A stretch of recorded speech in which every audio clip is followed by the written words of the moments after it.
So, author Tomi Adeyemi, creator of the Children of Blood and Bone series, has publicly said she will not be promoting the upcoming film adaptation of her own novel. She says the experience of making the movie became one of the worst experiences of her life. According to her public statements, she won't attend the premiere. She doesn't plan to watch the film. And she says the process left her emotionally devastated. Here's the important part: we don't know exactly what happened. There are a lot of theories floating around online. Some people think it was about creative control, others think it involved disagreements behind the scenes, some point to contractual issues, some point to personal conflicts. The truth is, unless more information comes out, none of us know the full story. So I'm not here to speculate. I'm here because this story hits me differently. See, I'm an aspiring author myself. In the middle of querying agents, I'm preparing for writers' conferences. I'm hoping that one day somebody will look at Chasing Peace and say, we want to make this into a movie. Like a lot of writers, that's part of the dream. But this story reminded me that getting your book adapted just isn't about seeing your characters on a movie screen.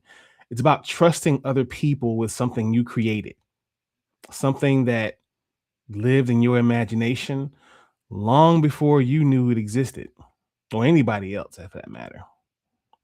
It's a scary thought. Every writer hopes that if their work ever makes it to Hollywood, the people involved will love it as much as they do, that they'll understand the heart of it, that they'll protect the characters, the themes, and the message that made readers fall in love in the first place. Maybe that's what happened here. Maybe it wasn't. I honestly don't know.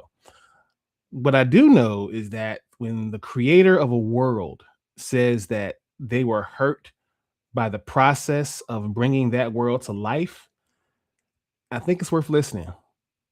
We don't have to jump to conclusions.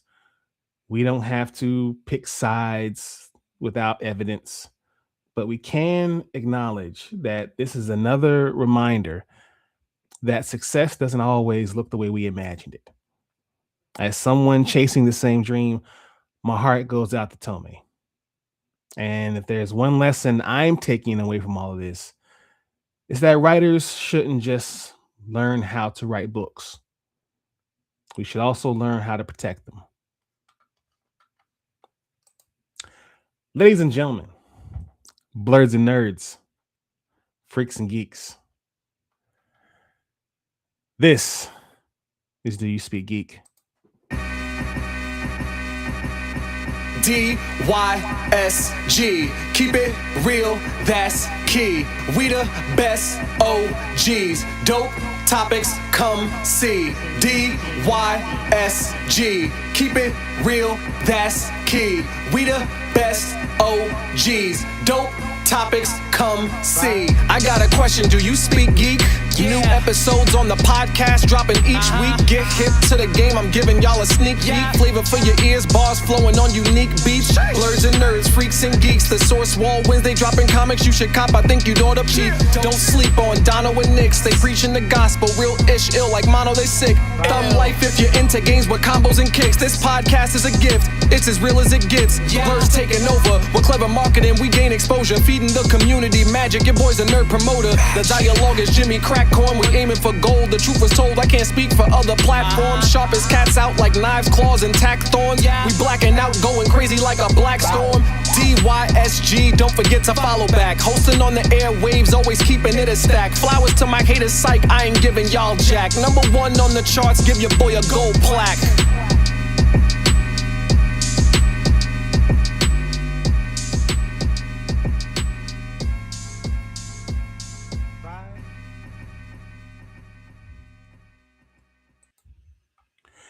What up, everybody? What's going on? It's your boy Nix. We back once again. This is episode 4, season 2. Man, it feels weird to say I have a season 2.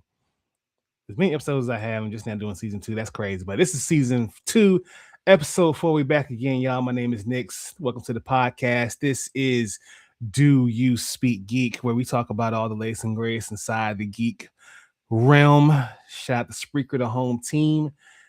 We definitely going to be checking in with people who are over there on Spotify, listening in on podcasts, people on Apple Podcasts. We appreciate all y'all listens, all y'all views, and everything that you do to keep DYSG at the front and center of podcasting. Just to pay a few bills real quick here. Don't forget, people, I want y'all following Do You Speak Geek. Be sure to follow us on IG, follow us on TikTok at Do You Speak Geek. Just to let y'all know, I guess y'all forgot, DYSG is accepting free ads. So if you got a video about a minute long and some good quality, we'll run it here for free. Send that to the email, doyouspeakgeekmedia@gmail.com. Please be sure to do that. Also, you can support the show by buying me a coffee. I love coffee.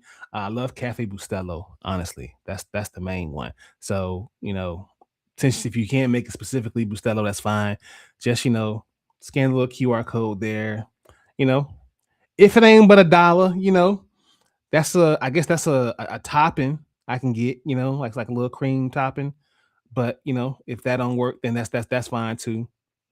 That works for me. That works for me. But we're gonna go ahead and get into the show, y'all. We got a heavy show, y'all. And I don't mean heavy as in like somber, but San Diego Comic-Con did not miss a beat. It unloaded the clip on us heavily. But let's go ahead and get into it here. Let's go ahead and bring in my co-host with the most from coast to coast, who's always ready to toast, Mr. Aaron Amazing. There we go. That was beautiful. I didn't even need to do it myself. You know what I'm saying? Like we're on great time. We're on great time today. You know what I'm saying? We here. You know what I'm saying? I see you. You're killing it already. This is gonna be a hard act to follow. I try to do my best and follow good examples and leads like yourself, brother. I appreciate you. But how's your week been, man? I see the X on the sleeve there. It's always a good week. If it's past Wednesday. Oh yes, always. X-Men was great this week, so I'm in good spirits. The Wolverine trailer, the story trailer for Wolverine was awesome.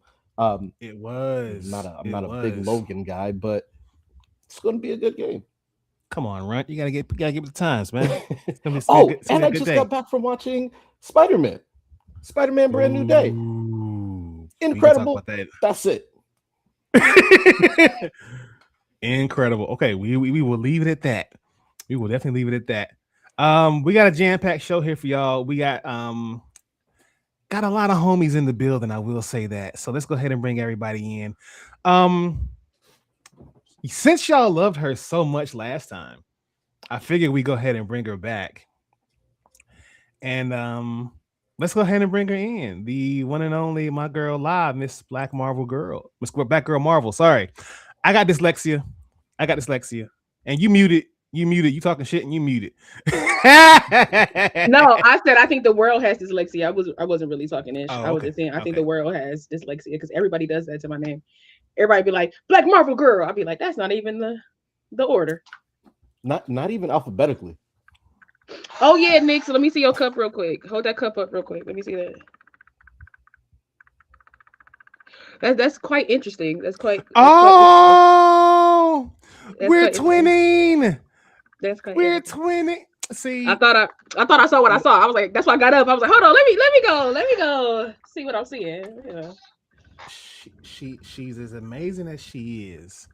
We had the same cup and we Capricorns. Come on, turn up, gang. Come on, twin. And we Slytherin gang too. Come on, twin. It's all love over here. It's all love over here. Let's bring in some more people here. I guess we can bring this guy in. I mean,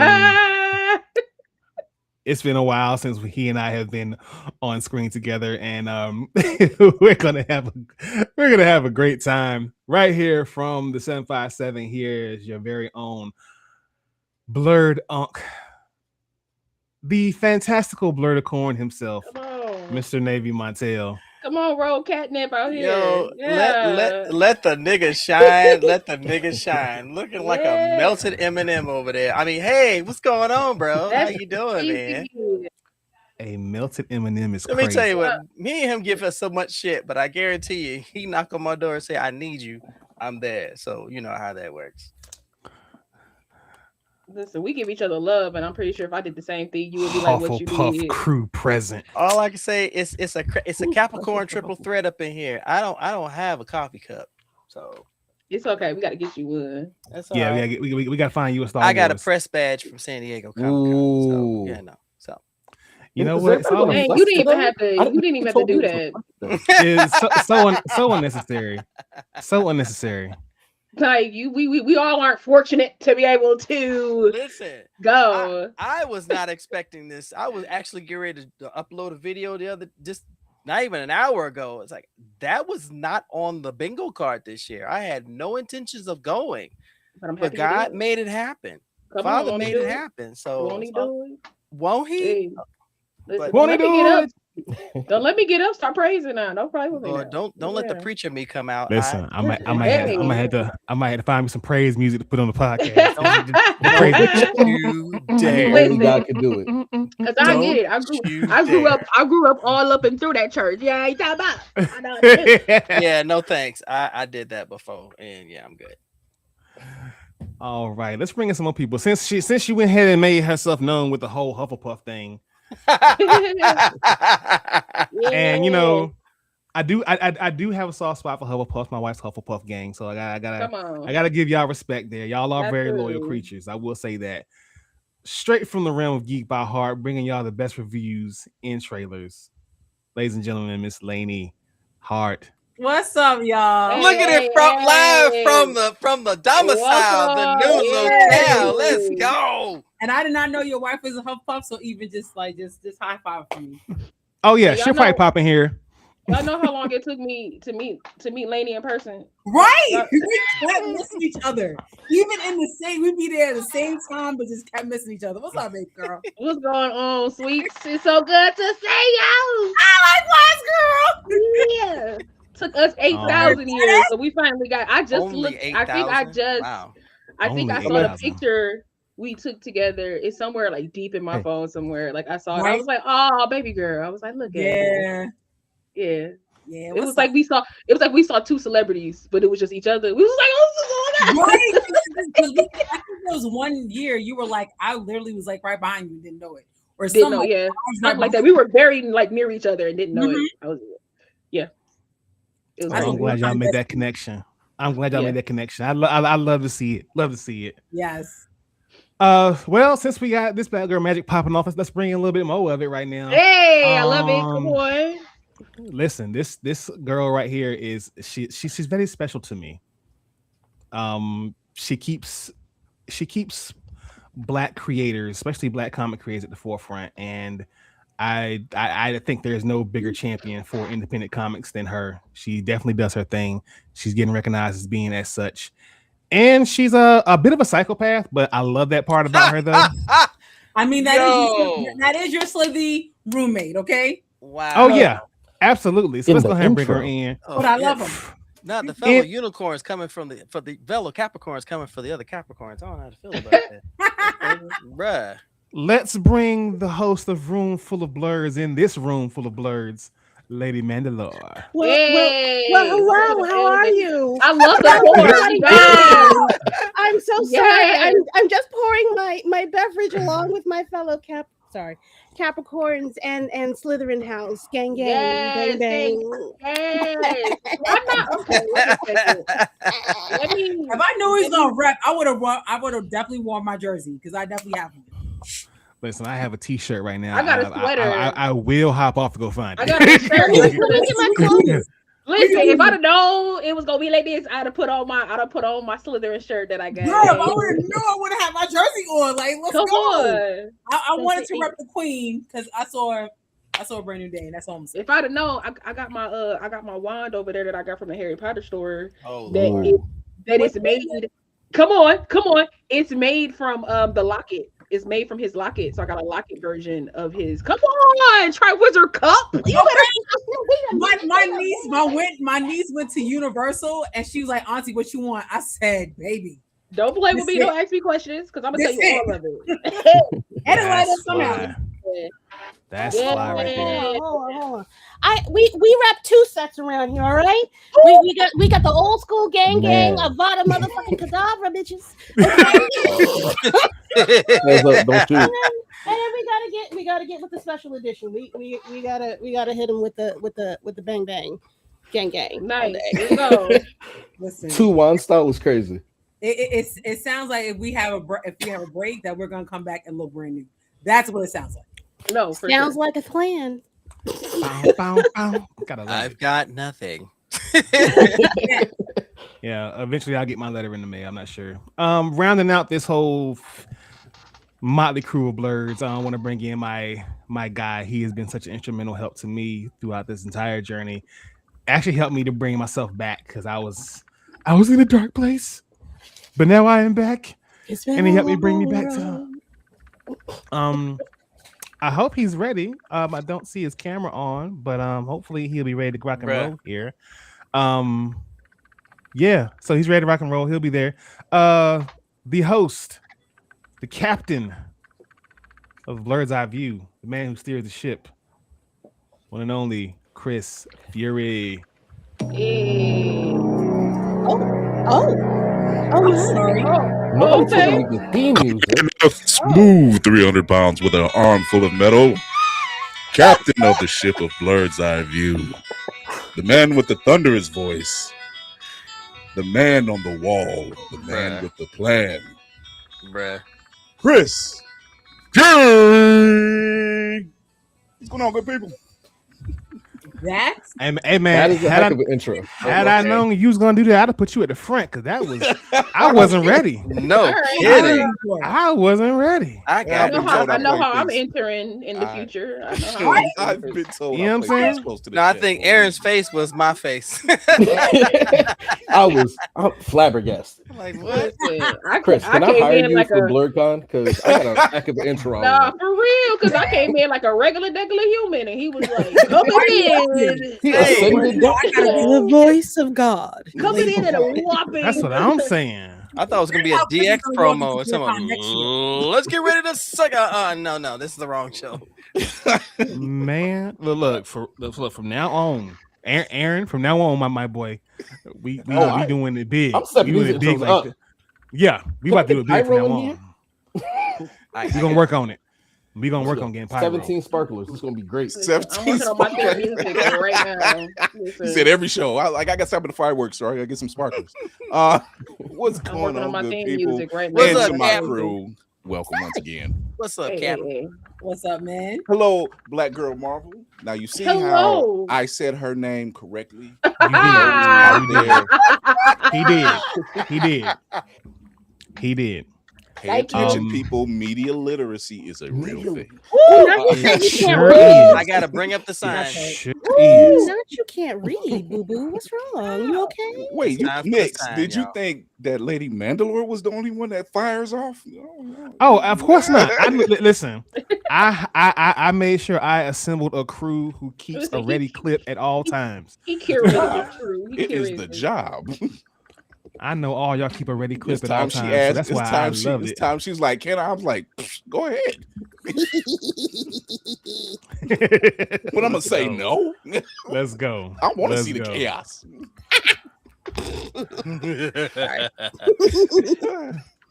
Y'all are insane. I love it. You extended this invitation. You knew the job. What's going on? Yeah. I love it. Yes, I love it. I am for hire. There we go. I absolutely love it. Listen, I say I'm for hire, and people think different things, so I can't even say that. Don't mess up your money. Get your money any way you can. You got it. She will. Okay. I mean, the way they treat OnlyFans, she might as well try to figure out how the money gonna come one way or another. Listen. I'll shake it for some cash. Yeah, Check. Girl, you can just show your toast. Spam ain't cheap like it used to be. No, it ain't. No, it ain't. Really ain't. Especially not a Dollar Tree. You can hang that up. No, it's $1.25 tree now. What you talking about? Eventually, it's gonna be just tree. It's just No, money for tree. real. Money from the tree. That's it. Money tree. It's gonna be dollars tree. You know what I'm saying? It's gonna be. We'll put an S on that. I know, Should right? be. Aaron, do we have a this or that for the people tonight, man? I do. Okay. I'm always ready. All right. So, would you rather Oh boy. learn finance from Bruce Wayne or learn engineering from Tony Stark? Tony Stark. Bruce is the king of hostile takeovers. He owns the Daily Planet. I was about to say, I'll say Bruce. He takes him over, I'm but then sure he he's runs him into owned the ground. LexCorp a time or two. Good point. That part. Lady Mandalore hit the nail on the head right there. Absolutely not. He always has to look for money because he keeps losing it. No. He's losing it because he's financing the Justice League. I don't have that issue. If I know how to do my money, then I'm gonna keep my money. So I feel that. But see, if you learn engineering, you can learn how to make money. Thank you. Time and time again. So I'm gonna go with Tony Stark because not only is he an MIT grad and a young MIT grad at that, the bro was in a cave with a box of his own scraps. If I'm ever listen, I can MacGyver my way out of anything if Tony teaches me in engineering. I'm safe anywhere I go. I hear you. I'm gonna disagree only because I do think that finance makes bigger money quicker than it does engineering. I do understand what you're saying. I don't know if I'm selling arms to the wrong people. That's money hand over fist. It worked for Tony for a while. It is making very, very strong points because I agree. It'd have to be Tony Stark. Be Tony for So you do all that, but I could play the market. Like you're looking at this, you're looking at a personal gain, right? I can change the status of my city at any moment. Bruce Wayne could pour enough money into Gotham, and he chooses not to. So that's a moot point. That doesn't mean that's him as a bad person, not as a bad financier. Gotham's still dark and damp, and he ain't did nothing about it. He got all no shade. The Dark only thing, and the only thing that the Wayne Foundation or Wayne Enterprises does is, after you get beat up, they offer you the job. That's about it. Or they create villains. Or they just weird type of headhunting. They want to see how thick you are before they pay you. I just beat up a guy last night. I think I chopped him in the throat, but I think he's a great candidate for our accounting office. So I'm just saying. Can you imagine the interview for that? So you want to work for us? Yeah, absolutely. I'm sorry. Locally, I'm not there. I'm still. I'd have just thought he smoked a lot. I wouldn't have thought nothing different. Like, oh, you smoke? That's cool. Just make sure it's outside the building. Like, that's you don't want to re-injure that now, do you? No, I'm screaming, not you giving me a job, a threat to be about that job. No, that's hilarious. I think you can't go wrong either way. Hey, it's the queen in the building. What up, baby? Hey. What's going on, Katie? Oh yeah, Lane. You need to be on here. Yes. You need to be on here with us. Talking. So what we talking about? Everything. We're talking about everything. Everything, nothing at the same time. Hit it with this or that. That's how it works. Oh, baby. This or that. Would you rather learn finance from Bruce Wayne, or would you rather learn engineering from Tony Stark? Oh, finance. See, Hufflepuff stick together. The only thing, the plus side to learning the finance is always moving the numbers. No comment. Again, this man has been. He has been embezzling billions. He's embezzling his own business, and nobody knows. Nobody's caught him. Where is this R&D department? Oh, it's here. It is. No, I'm just don't have level 9 on the 13th Mr. Fox got it. He all right. Mr. Fox got it. I don't know if this will fix everything or solve everything. Peace has always been expensive. You gonna get that money 24/7 forever and ever in perpetuity instead of hoping that the market don't crash on a daily basis. I'm just saying. Yeah. Yeah. I I think like you that. can't go wrong either way. I think this is a solid this or that because you can't go wrong either way. I feel like both can lead you to some, like, obviously finances can lead you to like financial success, like especially from Bruce Wayne, He's things like raised that. 5 fine boys. Has he now? Okay, we're gonna bypass that. Those traumatized moments. Four We're fine gonna boys. bypass that. Listen, the girls are damaged, but they came out even better. I'm just saying, and that's saying a lot.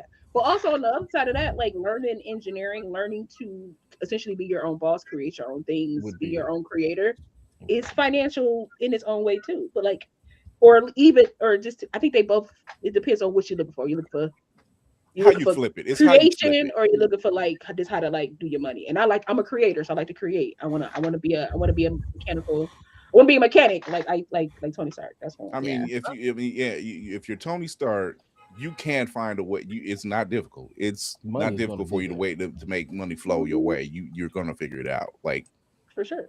I mean, if you can figure out time travel, shit, I'm just saying.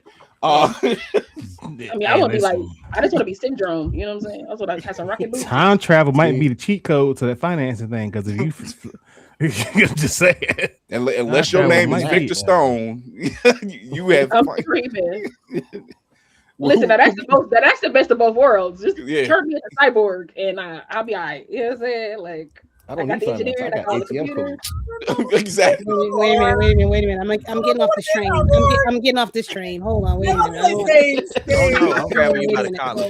You stay on this train with me. Listen, they won't know it's me. I got all this computer knowledge. I can cover my tracks. They don't know. Yeah, but your body also is no longer yours. It's like it's recycled with extra steps.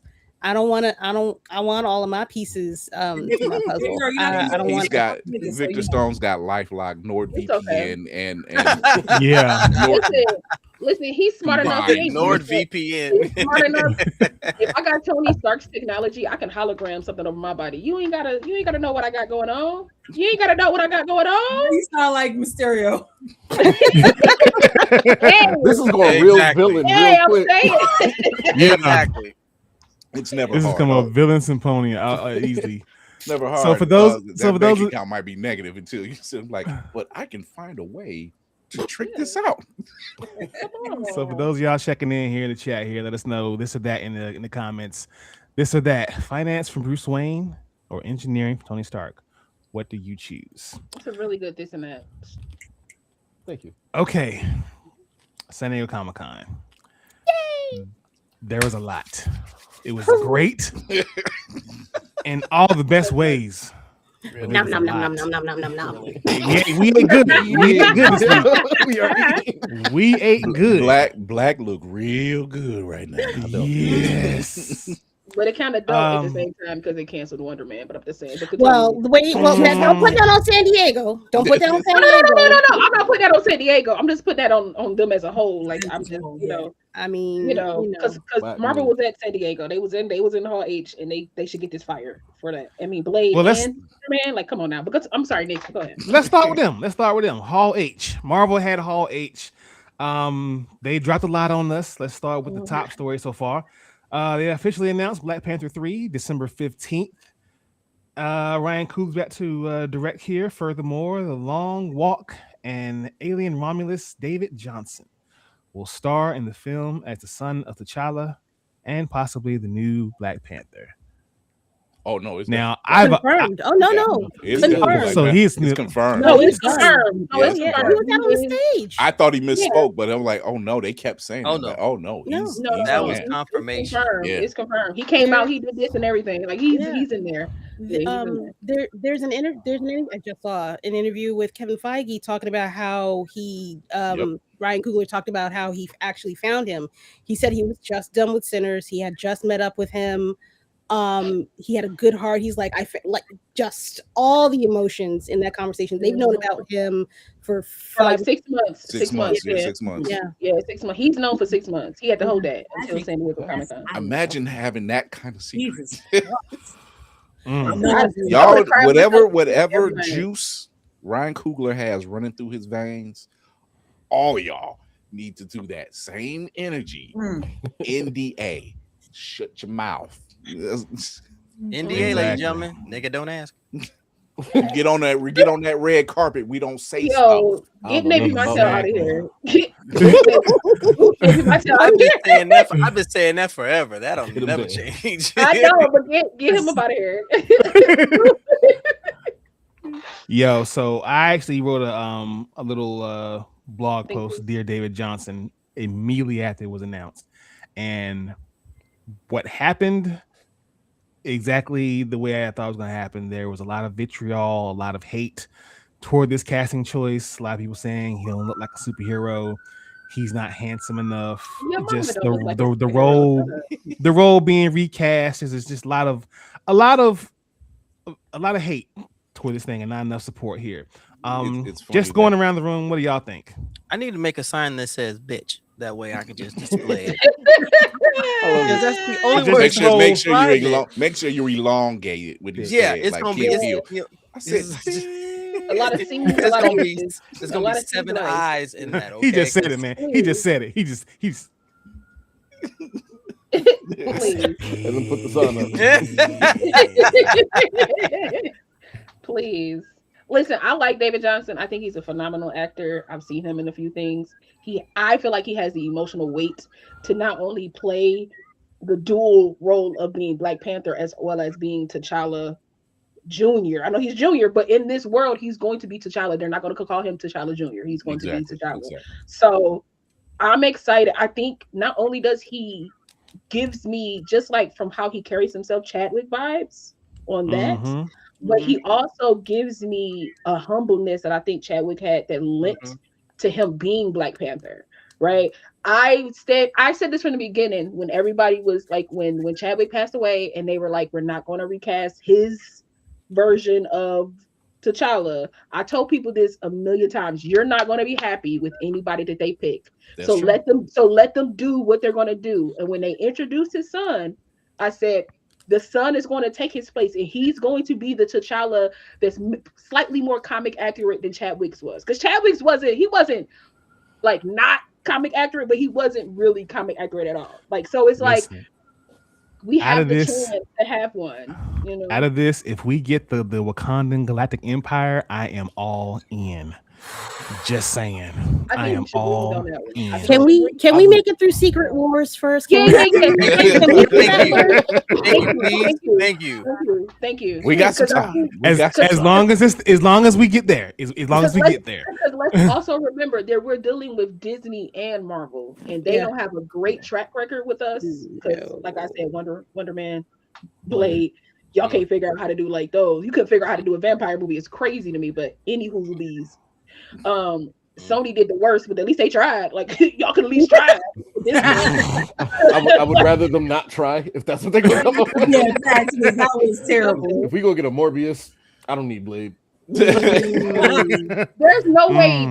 There's no way they could make Blade like Morbius. There's no way. There's just no way. They could. Baby, do you want them to hold their beard? No, you don't want nobody holding their beard. The watered down beard. I don't think Marvel could. I think Marvel could with products they've already had because to me Thor just got worse and worse as it kept going. So like, Thor turned into Bush Lights instead of just a regular meat. Usually when they do like their first like origin, they nail it because they got that origin blueprint. Like they nail it every time because they got that origin blueprint that works across the board. Yeah. Now, don't give it to Sony. I'm not saying that. That's crazy.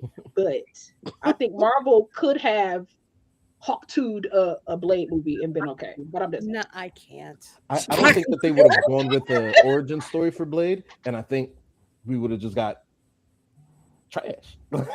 I think they would have tried to give us an established Blade because we all know who Blade is. You don't need to reintroduce major mountain off of Blade specifically. So I feel like they would have tried to drop us in the middle of it. Reintroduce him for all the Caucasoids that don't know nothing about him. Reintroduce him. Give him the just due. I agree. That he deserves. Is crazy. Oh, that's there's so many. The source that's out there for that. Let's see. They could have just recreated Wesley's first Blade. I'd have been okay with that with Mahershala. Honestly, they could have just pumped it up, if they needed. Personally, I would have liked to see a Midnight Suns movie with Blade as lead. I feel like that would have been a good way to run it. I mean, didn't they cancel that too? Do that? There wasn't an official word out of San Diego Comic Con. They had plans. There was chatter. There was chatter floating around online after the fact. But speaking of that, though, we did also get a huge announcement as well too. We had Sean Levy directing a new Ghost Rider film starring Ryan Gosling. Interesting. Now, when I saw this, I was kind of excited because I was like, "Yo, Gosling is going to be Ghost Rider. Let's get it," because he's does his thing. He's been advocating. He's been advocating for Ghost Rider for years. He's been advocating. Because anytime anybody asks him, I think since Driver, and maybe even like a little bit before that, like whenever somebody would ask him, because when Marvel was at its height, every actor that got interviewed was like, if you was in a Marvel movie, who would you want to be? Like they will always ask this question, and he always said Ghost Rider, Ghost Rider, Ghost Rider, Ghost Rider, Ghost Rider, and he got Ghost Rider. I mean, it's just like I said it before, and I said his slate as of late has been really solid. Like his last few movies, I've been like, okay, I'm into this. I like this, and I'm like, I don't see anything wrong with this pick. And same with David Johnson. I don't see anything wrong with this pick because one, virtually unknown. Let's start there. Ryan Gosling? No, David Johnson. Oh, David Johnson. Okay. David Johnson. Now you gotta I was like, Ryan Gosling was on the Mickey Mouse Club. David Johnson. Much like Chadwick. Yeah, much like Chadwick. Chadwick was in a lot of projects, right? But not a superstar. But not a superstar, exactly. And David Johnson, he's been in a few projects, but not a superstar. Right. So he's almost unknown, which is what we needed at this point. Absolutely. Because it didn't matter. You're right, Black Girl. It didn't matter who they picked. It didn't. Nope. There's gonna be some shit. Yeah, it's gonna be a sect of people who aren't happy. Absolutely. It is what it is. They were mad they didn't they were mad that he didn't get recast in the second film. I said, are you serious?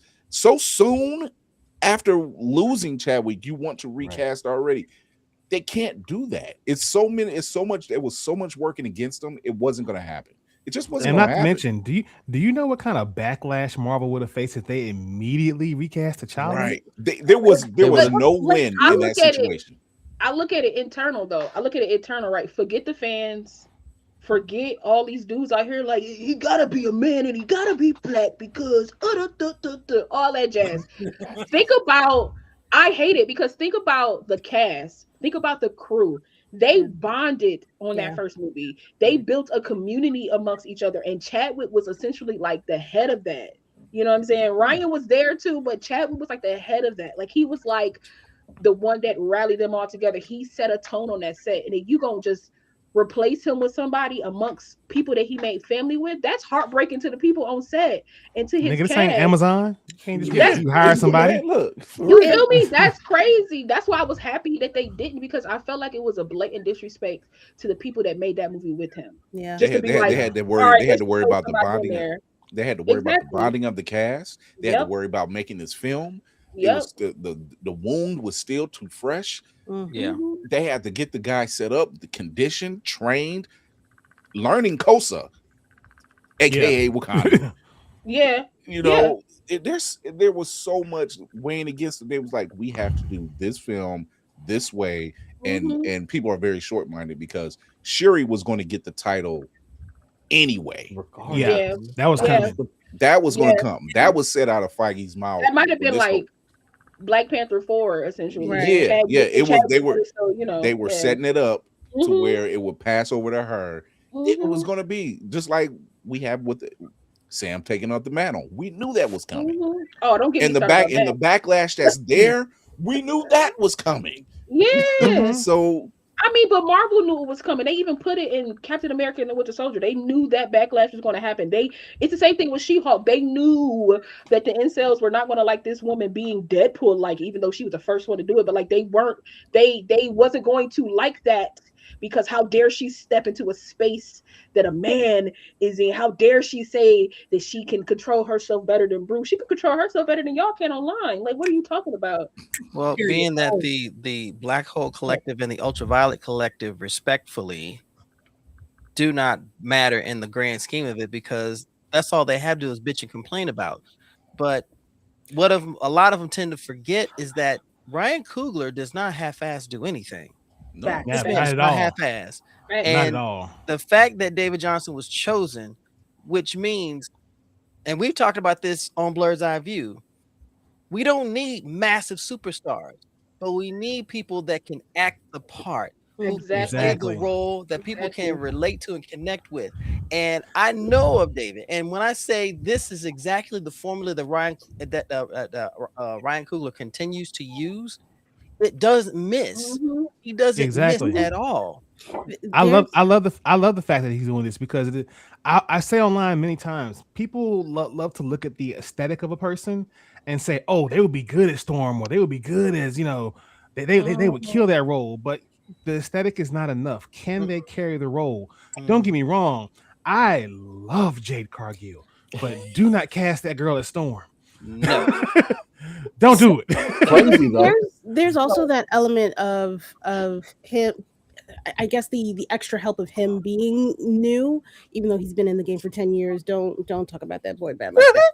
Come on now. He also needs the cast to be able to rally around him. You can't just throw somebody, again, going with the feeling of Chadwick being gone. They still feel that shit to this day. There's nobody that was closer on that than those people in that cast. Even in Hall C, when he gets introduced, if you look at Letitia, she's like congratulatory, but you can still see there's some pain in her face, in her tightness, in her chest. You can see it. It's palpable. That was her brother. Yeah, it's almost like I'm glad this is happening at the same. There's a weight. I can't imagine if that's my, let's say that's just her best friend, the amount of weight that is coming at that man. I mean, the fact that he's got it, from my outside looking in, the way that my algorithm works, love you. I haven't seen any vitriol for him. No, me neither. If anything, show me how to set that I know up. It's there. I know it's there. It's there. I'm not saying it's not there. I know it's there. We know it's there, but I'm happy I haven't come across it because I've seen it once or twice. I feel like the people that are for him are actually a little bit louder than the people that are against him. There's a bigger wave. It may not be as violent as the people that are against him, but there's way more people that want him to succeed than there are the people that want him to fail. Well, the reasons why, first of all, is probably that is because some of the things that they want him to fail on, or why they want him to fail on, is really stupid. The fact that he's dating a white woman, like, it's just like, all right, this has nothing to do with the actual character.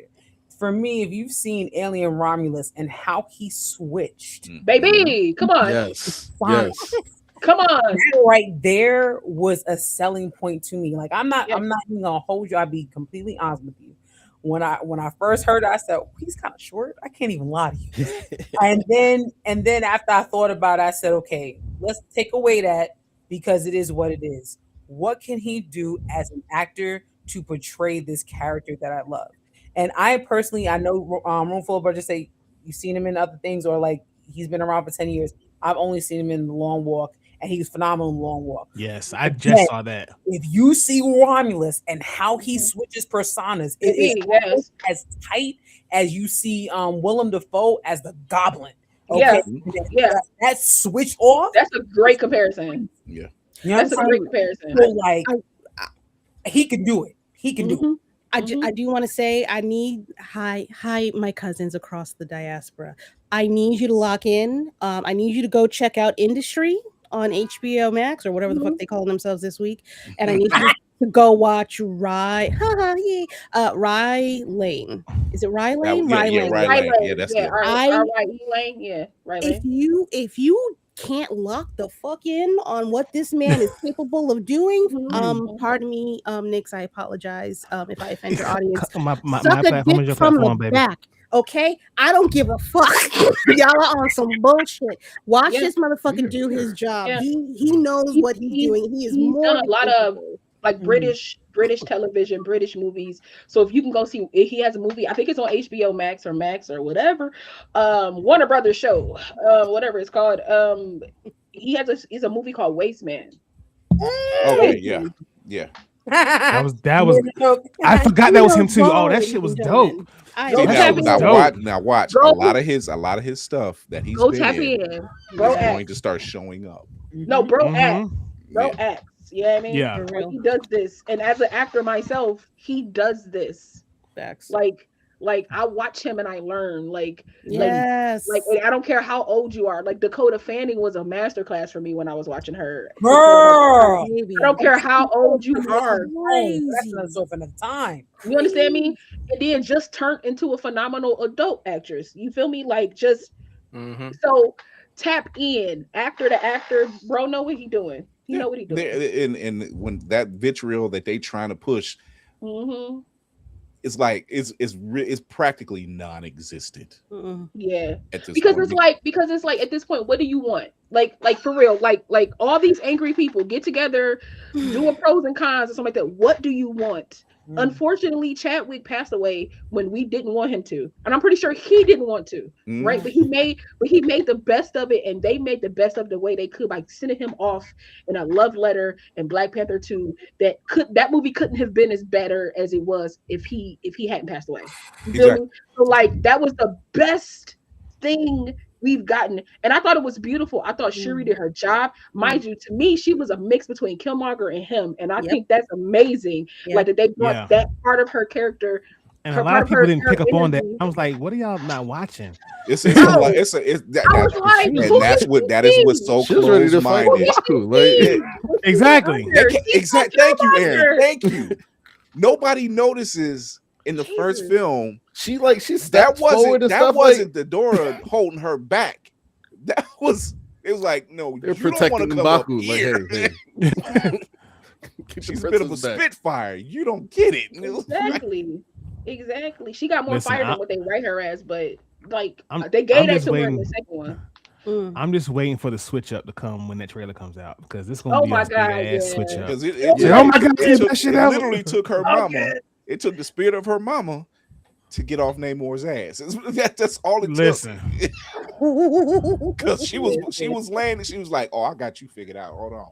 And here's the thing too. This is what I love about it, right? Because people I've argued about Black Panther 2, Shuri, so much before it came out, during the trailers, after the trailers, during the movie, after the movie. I've argued with people about this all the time. I was like, she is not as reserved as her brother. She leans more towards a Killmonger mind frame, especially since her brother passed away and now her mama died. Like she ain't all there. She ain't fully healed.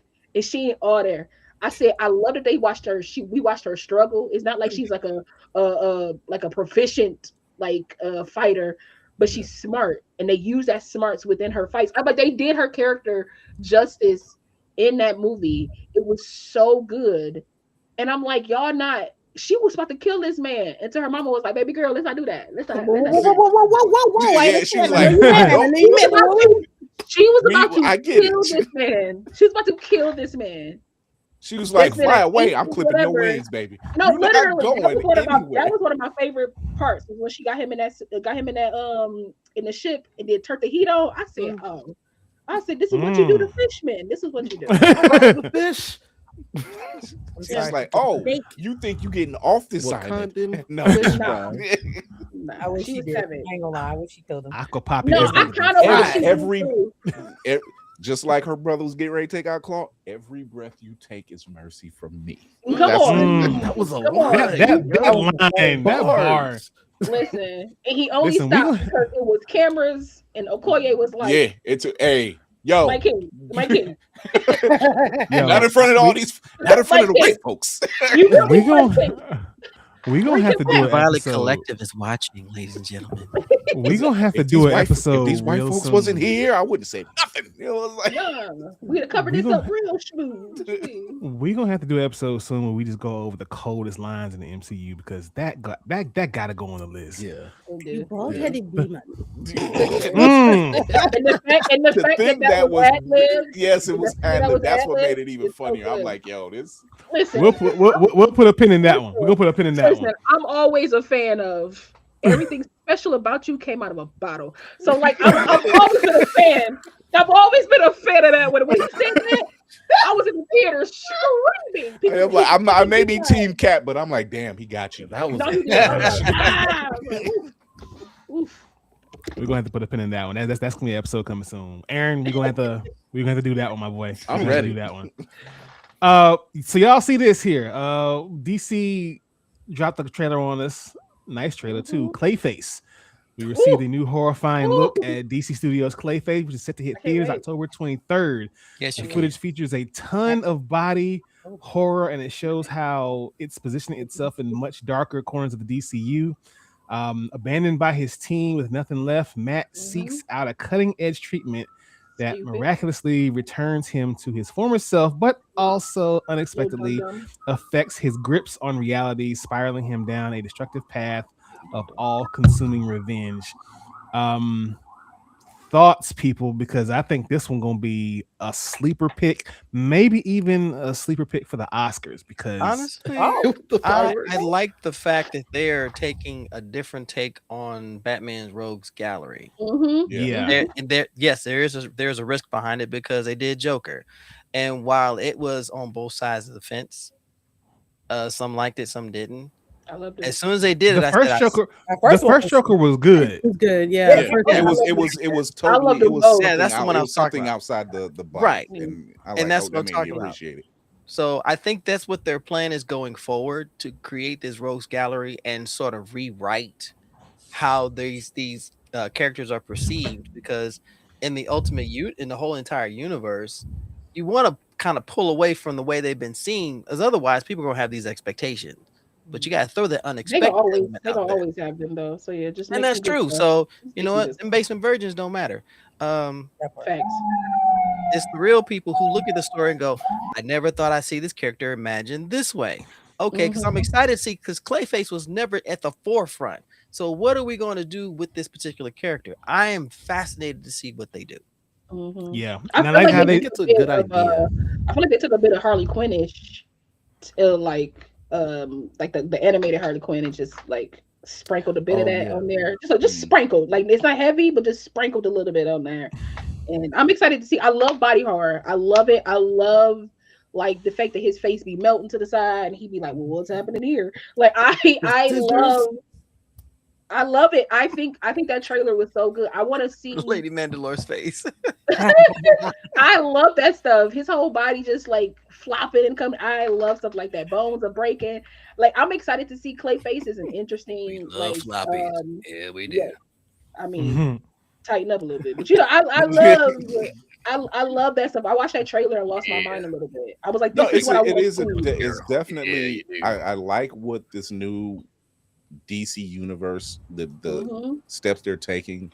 They're like, we're doing something we're doing a form that no one else is doing, and we're not afraid to go outside the box. We're not afraid to use unheard, obscure, unliked characters. We're not afraid of none of it, and that's taking their time. And I love, and I even love that, back to Navy Montel's part. I love how they're changing up the actual way we introduce these characters. I mean, we had the Joker. You know, he was I've got his name, Arthur Fleck, and you know, we've known Joker to be different other aliases throughout DC over the course of movies and television. Even with this introduction of Clayface here, it's not Carl Baszler, it's Matt Hagen. So they're even letting you know, just by with this name, that you're getting something different here, and I love how they're doing that. Like I said, it was a reach why I just said it a second ago, but I really do think that we're gonna get some Oscar nods out of this film. It's a possibility. I wouldn't put it past them. I mean, first of all, as a horror fan, I'm just happy that you're actually using the month of October properly, because I don't know, they could have done it any other time, and you would have seen that happen. And just like, we're all like, why? I'm not gonna hold you. I actually wanted the way that this came out. I felt like it would be so cool as a actual TV series. I thought it was a series at first, but it's a movie. And yeah, it is a movie. But I think that the way that it came out with that trailer, I'm like, I think this could translate well into a TV series. I can see that. So, listen, I'm happy. Yeah. Something different, like you said, and especially horror based. Yes, come on. feels like it is going to embrace, rather than just say that it's horror and then just pivot away. You know, I think it's gonna be a lot more deeper than like Doctor Strange too. I was just about to say that, girl. Because you saw some Sam Raimi come out. You did. What is that? The Wanda fight? Yeah. That Wanda fight was not for me. That movie ain't know what it wanted to do. It really didn't give you that. That's because they didn't watch WandaVision. That's what the problem is. Listen here, Sir Fury. Listen, let me just throw this out here right now because that irritates my soul. When I found out that Sam Raimi hadn't watched any, like, I think he watched like some bits and pieces of like a few episodes, but he didn't watch like the whole thing. I said, why are you here then? Really? Why are you here then? There was the writers did not watch WandaVision. So that's why when you see Strange go see Wanda again, and he was like, wait, she turned bad, but Monica just let her go out of there. She was like, yo, you were grieving. I get it. Go before these white folks lose their damn mind. But and then we open up Strange and he's going to see Wanda. It's like she's been reading that book, but nobody's connecting those two, right? They just think it's just Wanda being Wanda. And I'm like, y'all ain't connecting the fact that like she was reading a book in her show, and that she's still in that same place where she's probably still reading that book has corrupted her. I was like, man, you know what? I was like, just give me the movie, I guess. Just give me the movie. It's all sending magical notes to each other to fight. I said, what are we doing in this movie? But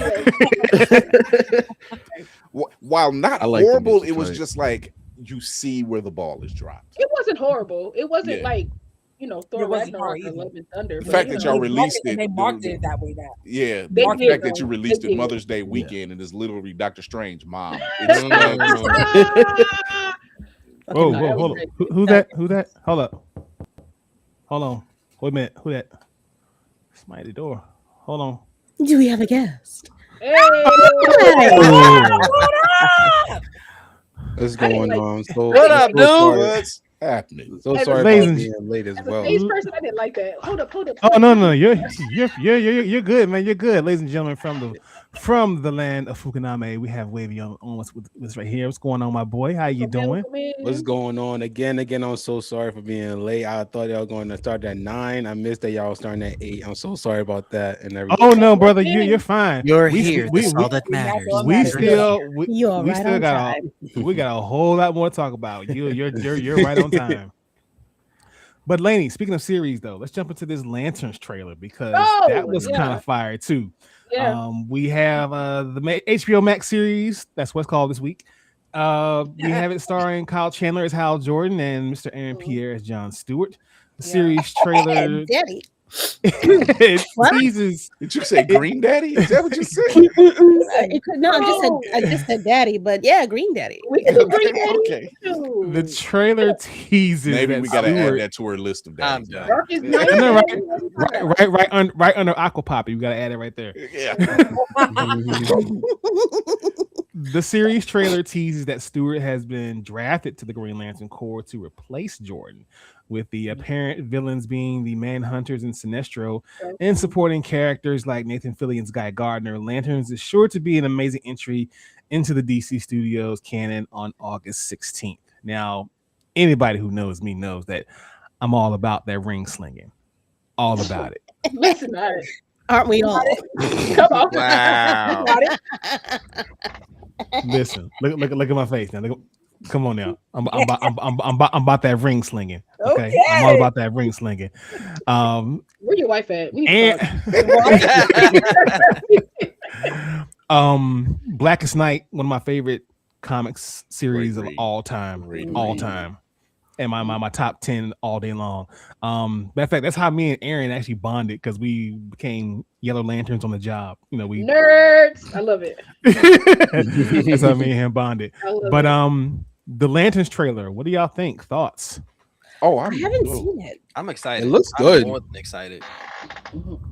Laney. I'm game. I was game anyway. Oh Lord. Like I said, this world that they're building. I said, this is what you're looking for. Yeah. You want these different pieces, but they somehow all fit together. You want this. Not forced. Yeah. Yeah. Because it's like they're taking their time, right? That's something that Marvel was starting to do, and then they were like, we gotta wrap it up to make it, because everything needs to be Endgame and Infinity War now. And it's like, no, it don't, bro. Just keep telling really good stories and give us what we give. And so DC having James Gunn is like, oh, okay, I seen what they messed up over there. Let me tell y'all, this is what we do.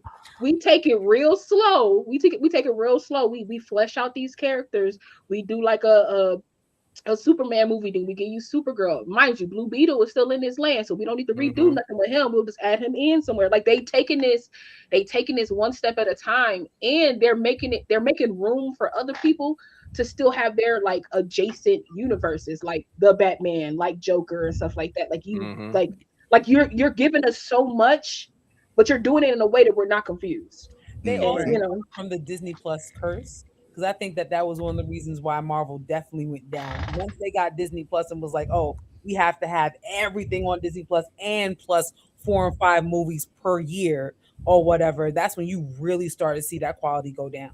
Yeah. So like, I'll still watch, but no, for sure. I was there for every show. Yeah. But this year, and then you got maybe 2 or 3 shows for DC this year, and it's keeping on that kind of thought process. Yeah, that's helping that quality control. It's like making spaghetti on Sunday and it's Wednesday, and it's like spaghetti again. Well, ain't nothing else to eat, but it do the job. So right now, I will do that shit. It'll do the job. It's like ain't nothing else going, but this will do the job. So I gotta eat. I gotta eat. So this is what we got. So. Yeah. I never actually minded when they had like older. I mean, I understood what they were doing because they had to pull the platform up with stuff, but at the same time, I'm actually one of the people that like. I ain't mind phase 4, phase 5, and so I don't think that the MCU went down or nothing like that. But I'm always like I never thought it actually went down like I thought. I never thought 1 through 3 were like the best in the world either. That's the reason why I think like that. But I definitely understand that like the quality definitely went down. Yeah, for sure. You know what I'm saying? Yeah. I mean, I've always been a fan of all the phases because they gave us something, you know what I'm saying? They gave us something different. They gave us something. They tried. Like, I would at least want you to try. And if I could see that effort, I'm gonna be like, okay, because like, okay, good job. Like, I can't get a movie made tomorrow. So like, good job. You did a thing. Like good job on this. But I think DC is just moving in a smarter way because they're like, because they already seen before that they were moving too fast. Like you get Man of Steel, that you were like Batman versus Superman. I'm like, whoa. know these guys. Pineapple. Can we get a Batman movie first? Can we get a Batman movie first in here? Batman versus Superman. It was a trilogy. No Doomsday. Kill him. And then they were like, you know what? Kill him. Justice League, and we'll do everybody's origin story within this one movie. You know, it's just like, what are we doing? That was like what 5? That was like 5 storylines in one movie. Justice League could have been a series, and I think that would have did great numbers. Ooh, yes. You stretched out just a little bit longer.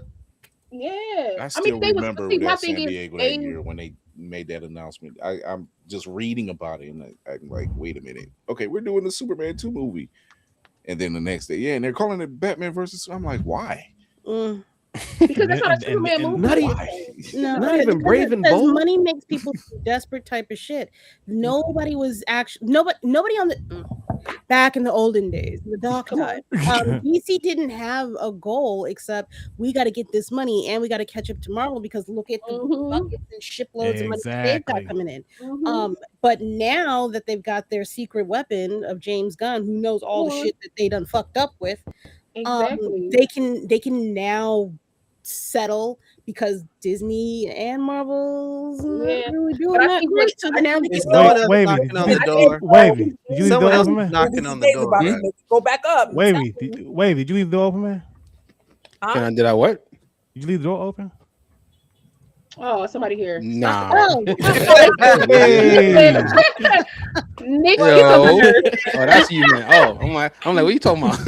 What you mean? I thought you left. I'm like, somebody's here. He was totally lost. Like, wait, what? Meaning what door? What? I'm like, wait, what are you talking about? He wasn't picking up what I was what putting you down. Mean, like, bro, like you in the house with me? What's popping? Frosty Phoenix of Phucaname is in the building. We got another Nix in the building. I thought you meant Nix man. I'm about to be like, okay, let's go. Let's go. It went one time in 500 years. Okay. Hey, we won though.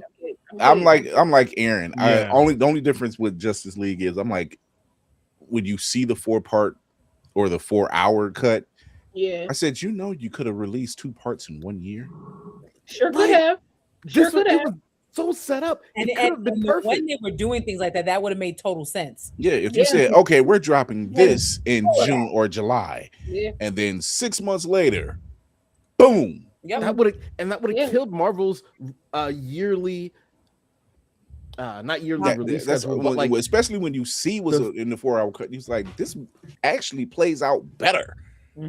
Minus so much slow motion, but anyway, I mean, I'm gonna have to disagree. I don't know who like killing 80 is. I'm gonna have to disagree. I do think James Gunn is doing better because we're at the beginning of what James Gunn is doing. So there's really no space to be like he's not doing any better. He has the most comic Superman to date.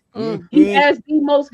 I don't care what anybody say. All these injustice That is games. for sure. All these like Snyderverse version of y'all want injustice Superman. Y'all want Homelander Superman, and that is not the crux of who Superman is. This man made me cry over a raccoon. Do you understand me?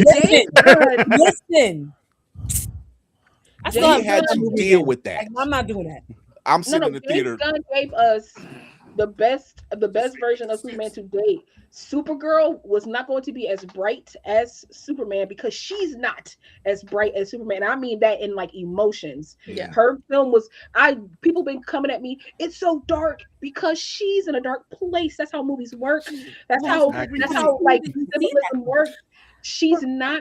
She barely smiled throughout that whole movie until she got to the end with Clark to talk to him when she got back to Earth. Like she has been broken, and this little girl helped fix her a little bit. And then now, Man of Tomorrow, he's going to help bridge that gap that she has like left between her and Earth and actually becoming a person of Earth. Like y'all, like what James Gunn is doing and the subtlety in which he's doing it is perfection, especially since they want to ground DC so much, which they can. They're grounding DC very well to me. I gotta push back on the Supergirl, on the Supergirl. Good God, thing. Girl. I'm not a fan of that movie, and maybe it's because I just read the full comic.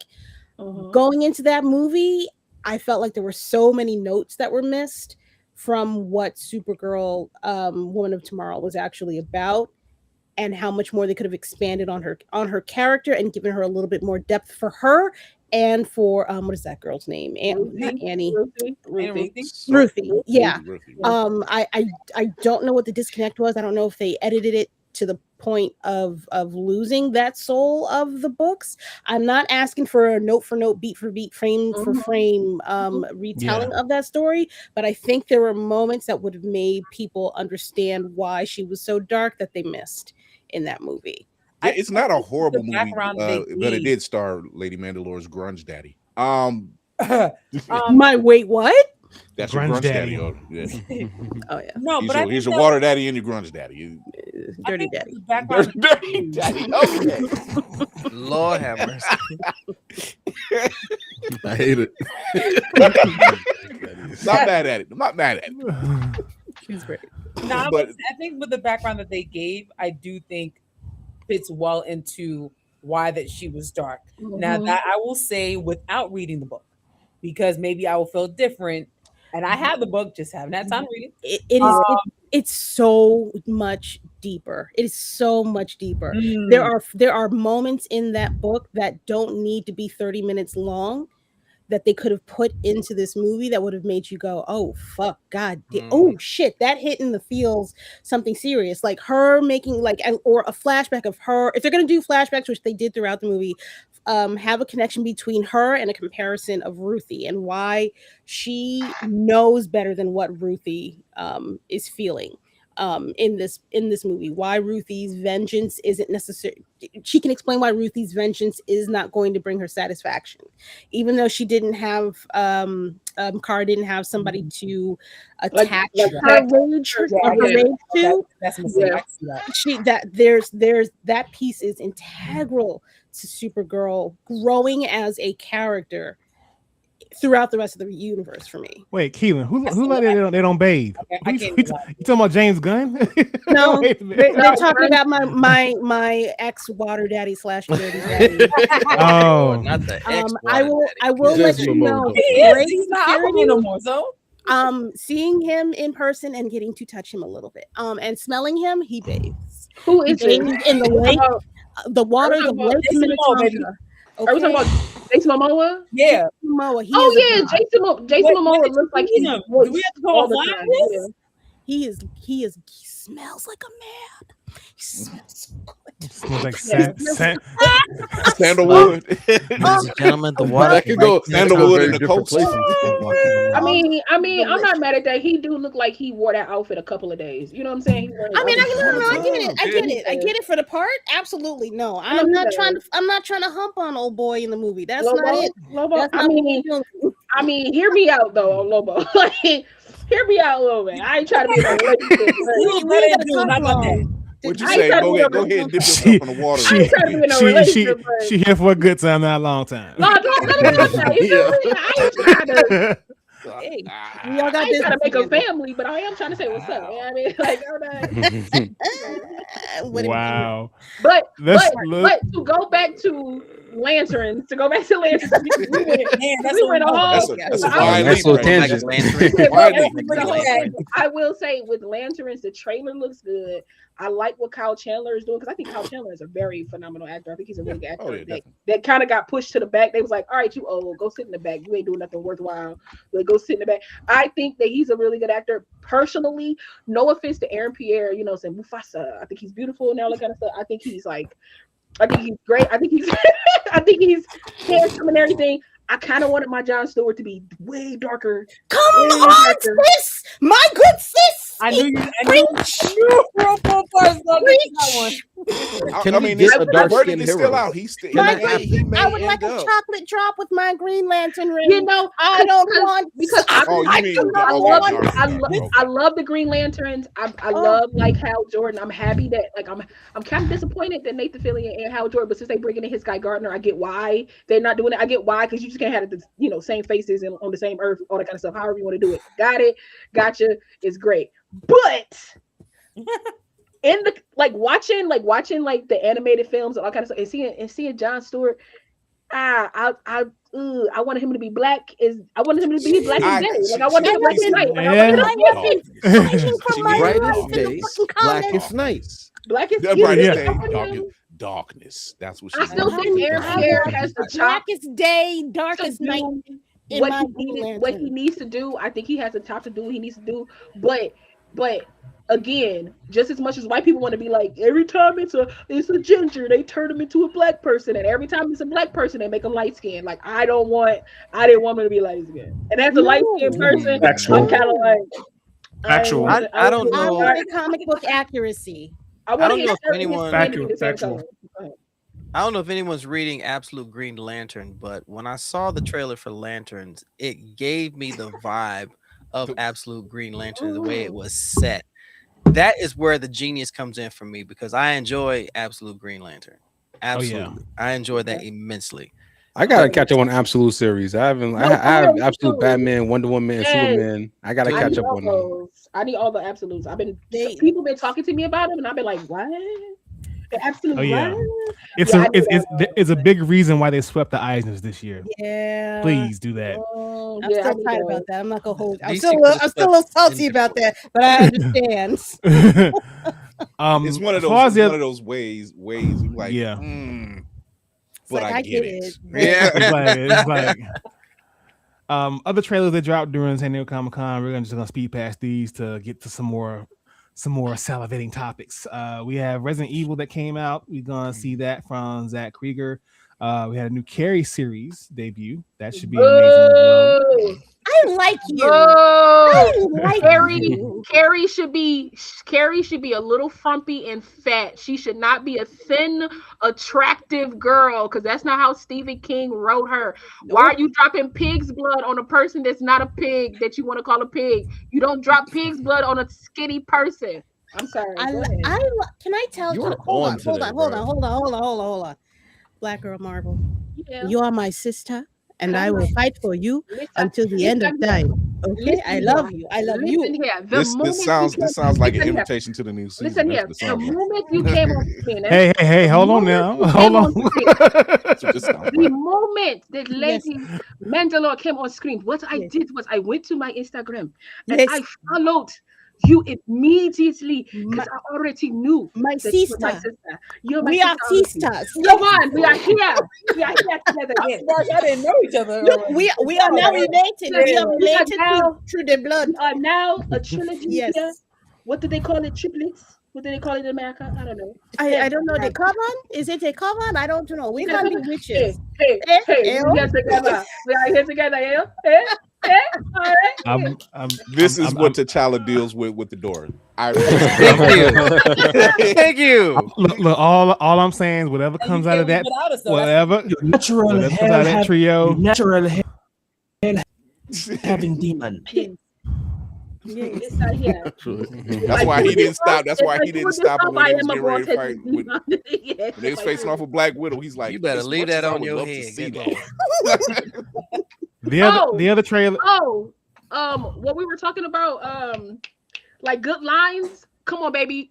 One of my favorite ones too. Move. Or be moved. I said I'm sorry, it's off my head, so I have to say it out loud. Broke me another broken white boy. Yeah, Aaron, we're gonna have to do that next week, bro. I see right now. We can't wait to that. We're gonna do that next week. The other trailer they gave us was Matchbox. Should be a nice little John Cena movie here. Also, anything with Tiana Paris, I'm gonna watch anyway. So while I'm with you on that, Nix, I need Monica. I don't care about this like that.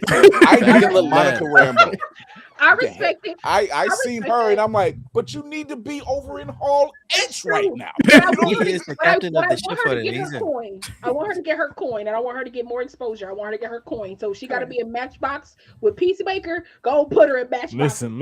I feel it. Like, listen, if Kevin Feige ain't trying to give me no work, let me go over here and get some.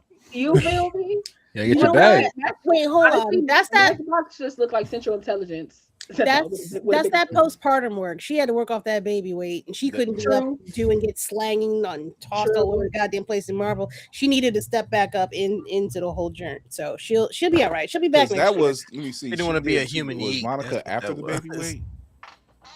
I just remember her dancing in the outfit. And I was like, yes, everyone's happy. Oh yeah.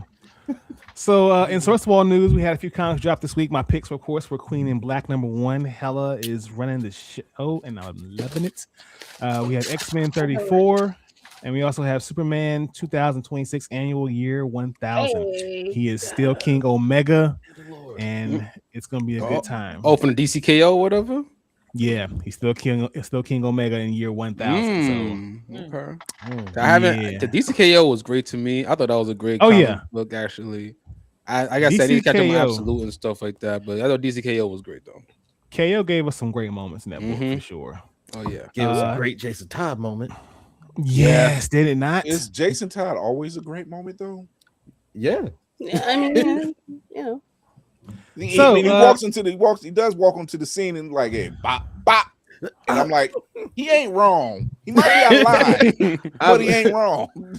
Like, even Batman's like his side adventure, or whatever. I'm like, oh, and in the end of it, I'm like, Bruce came around. So that's how he got back. I'm like, all right, like, is it a journey for him to come back in? Okay, I got it. Okay. Now, in comic book news, I had to really dig and scratch and claw for something to talk about during comic book news, and I just found this part here. I'm not sure if y'all heard of it. Maybe you heard of it. I'm not sure. At San Diego Comic-Con, they talked something about some new series coming out. Maybe y'all interested. I'm not sure. They announced a wave of new ongoing series centered on Black heroes. Yes, sir. Written by prominent Black creators. Directly responding to the blackout. And I bet they won't have electric powers. What was this? Was it planned? You'd be wrong about one of those. But was it planned, or was this a response? The answer is yes. Yes. The answer is yes. Yes.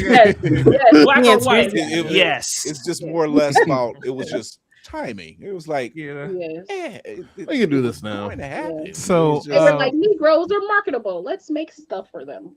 I'm glad Static's getting more shine finally now, because Batman Beyond and Static, that was a good comic book. Yes, it and was. everything. I thought the ending could have been better, but I know that Vixen. I heard that Vixen and Static gonna have their own thing now, so I'm like, all right, I'm with that. Let's get into that here. Is it Wavy? Is that your name? Wavy? Yeah. Where you from, Wavy? New York originally. Yeah, I hear that. Listen, that or whatever that hit me. I was like, New York? Okay, I was asking. Where you from? BK? What's up? Where you from? Nah, Queens actually. Queens. Oh, you're fancy. Oh, you got all right. I know. Nah, you're not from New York. You all right? You okay? Don't do that. Okay, I was okay.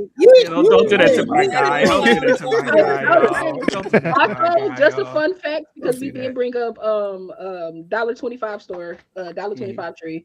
They got DC Comics there. They got like one shot like DC Comics there for $1.25. I bought a whole bunch when I was like, and there's like different ones. So like I got like Trinity, Daughter of Wonder Woman. I got a Lex Luthor one. I got a couple of Green Lantern ones.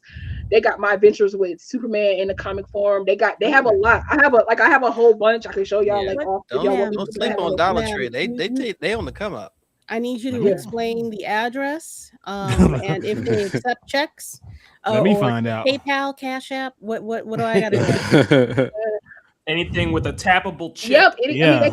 You can tap. You can give cash. However it is. But I walked into a Dollar Tree and was like, wait a second. I said, is that DC Cop? I said, what are y'all doing? I said, I don't care. I ran a whole lot of them. I was like, let me just go get doubles. I ran a whole lot. So just throwing that out there to anybody that's like, I would love to get it. Because I understand, like, you can go to some comic shops and they'll be like $1 or they'll be like $5, $6, $7. But like $1.25 and you getting like some quality. Like I got like a couple of New 52 ones that was like, I guess like one shots or whatever. So I'm just saying. Made a live post of that because that's fire. Correct. Yeah. That's what's up. Go next time and make a live post of that. That's fire. Or don't and pick us up some first and then make the live post. Listen, let me know. Listen, I will make a video, send it to y'all. Be like, this is what they got. What y'all want? No, so we had so we had 3 major editions for DC's next big phase, DC Next Level Initiative. Now, this is my cousin by proxy for Blerd's Eye View.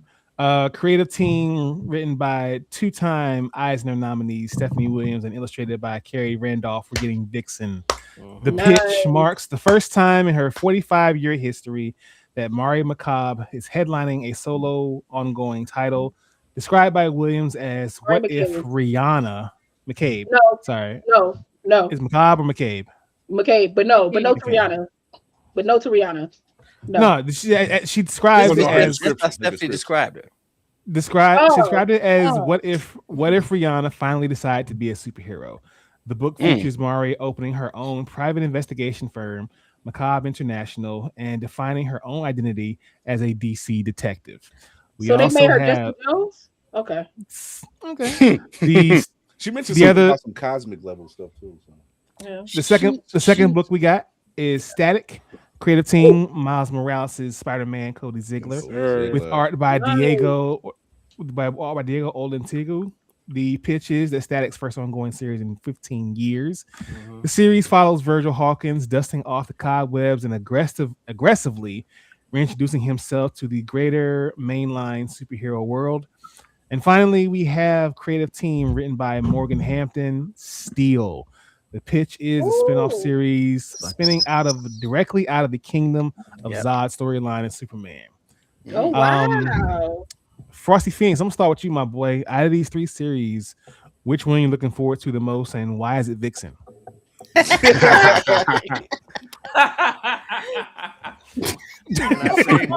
that delay is hilarious. Can I say why Vixen? You know, clearly why, right? She needs more love. She needs a solid storyline to stand on her own. She needs more shine than just remembering that she was on Justice League Unlimited. Come on. Oh, I'm sorry.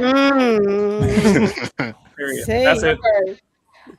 Or that she was like she had that little movie in the Arrowverse. They kind of the animated one. Yeah. And then they did two versions of her in the Arrowverse. So You're right. Yeah. Yep. That I remember that. Mm-hmm. Mm-hmm. I want to see rhinoceros. I want to see Steel Shine. I want to see Steel Shine. I want to see that too.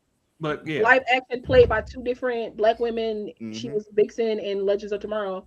So two different black women, but she still needed more because they didn't really know what to do with her in that series. They were like, let's go to the future. Well, let's go to the past. They didn't know what they want to do with a baby girl. So it's the way they did Vixen and Mr. Terrific in that universe that y'all could have done way better. They were an afterthought. They were very. You're bringing back memories that I had put away.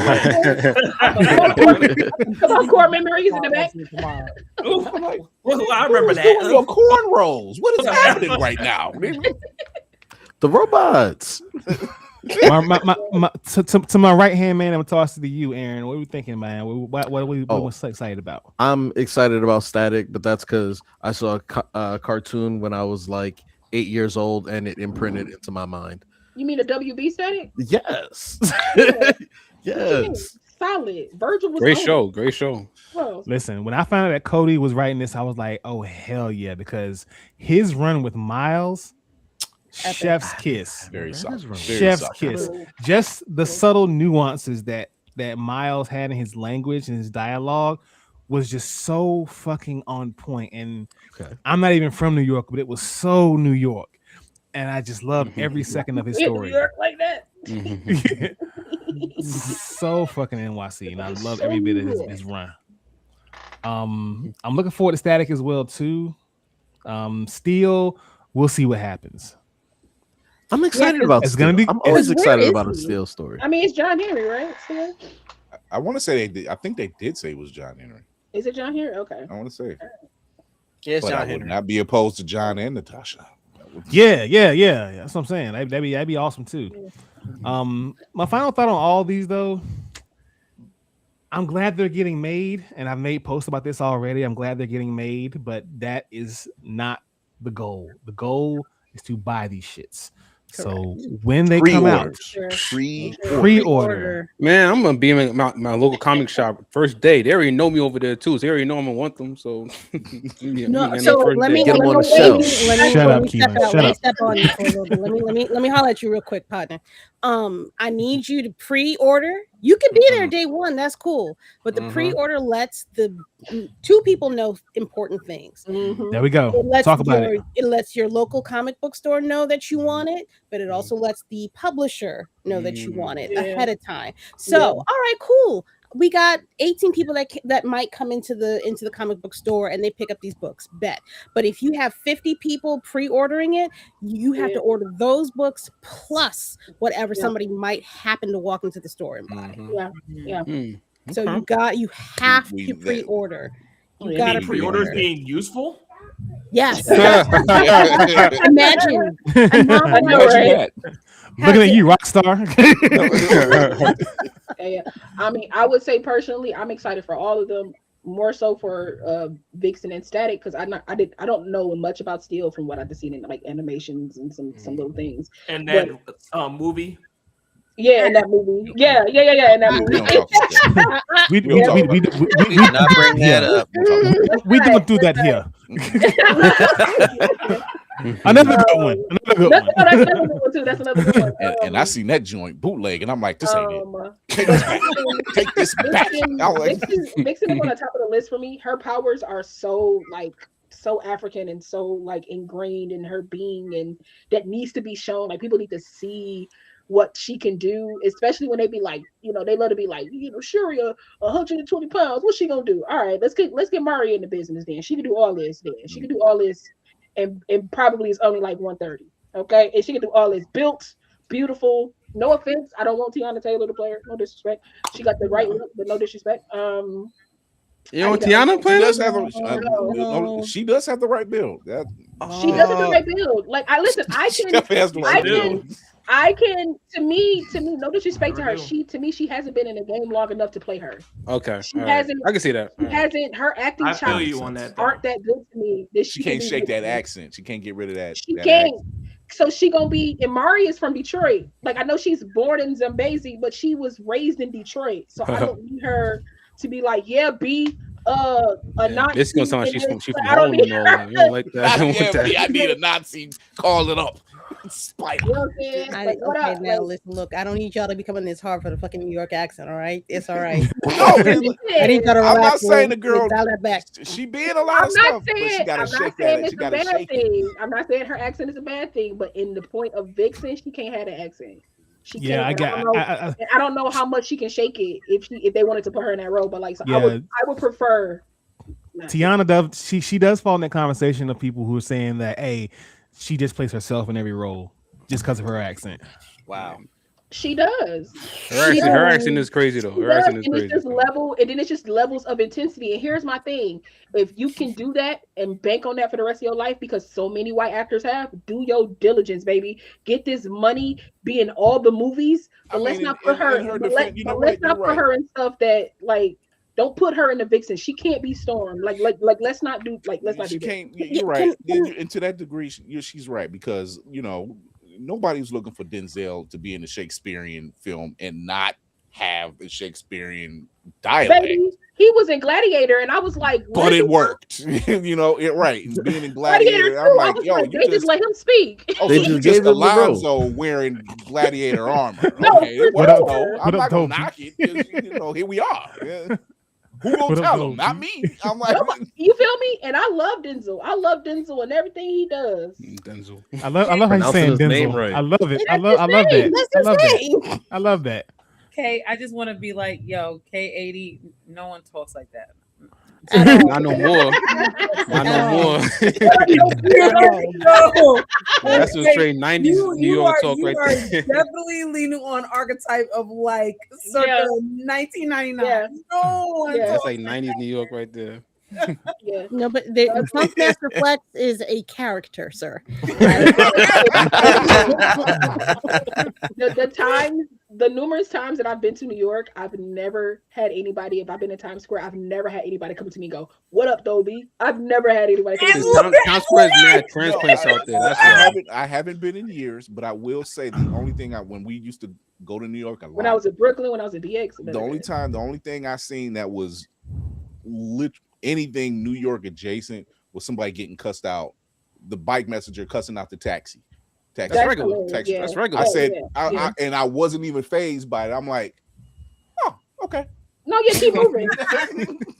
Listen, when I went to a bodega for the first time, I saw a cat. I felt authentic to the mug. I was like, Mr. Rivero, why the cat? What the cat doing on the bread? Don't worry about that. Shit warm. What you want? What's the problem?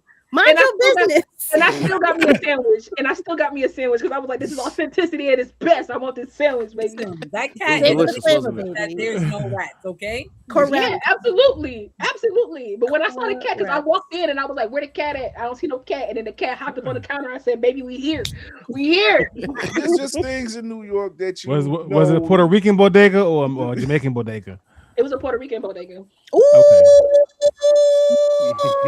okay.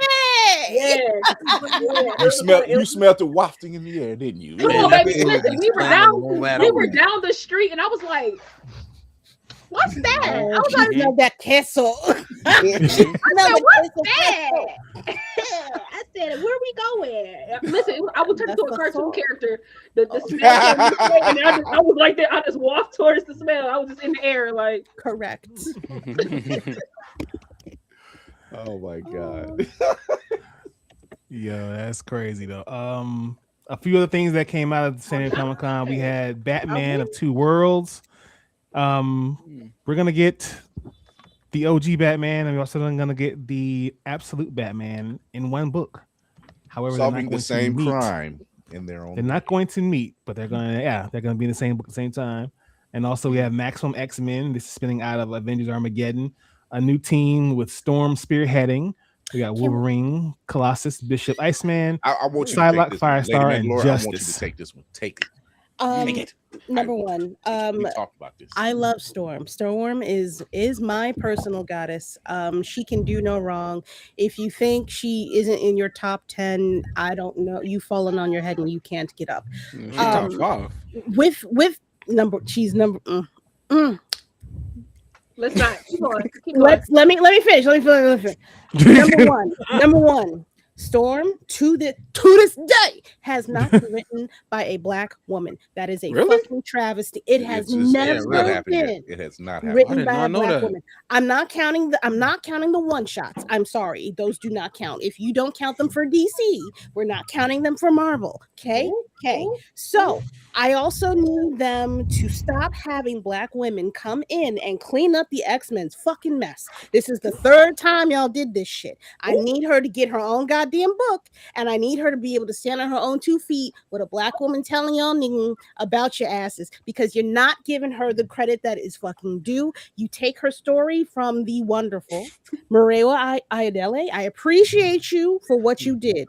Them niggas did you dirty over at fucking Marvel. I need somebody to stand the fuck up and tell them y'all are doing Storm fucking wrong, and here's how we can fix it. I don't, at this point, I will be critiquing you heavily. I almost don't care who you get to write for her, but you have to fix this shit. Fucking enough already. All right. Not to mention, what about she's done something nobody else in the X-Men family or a universe has done.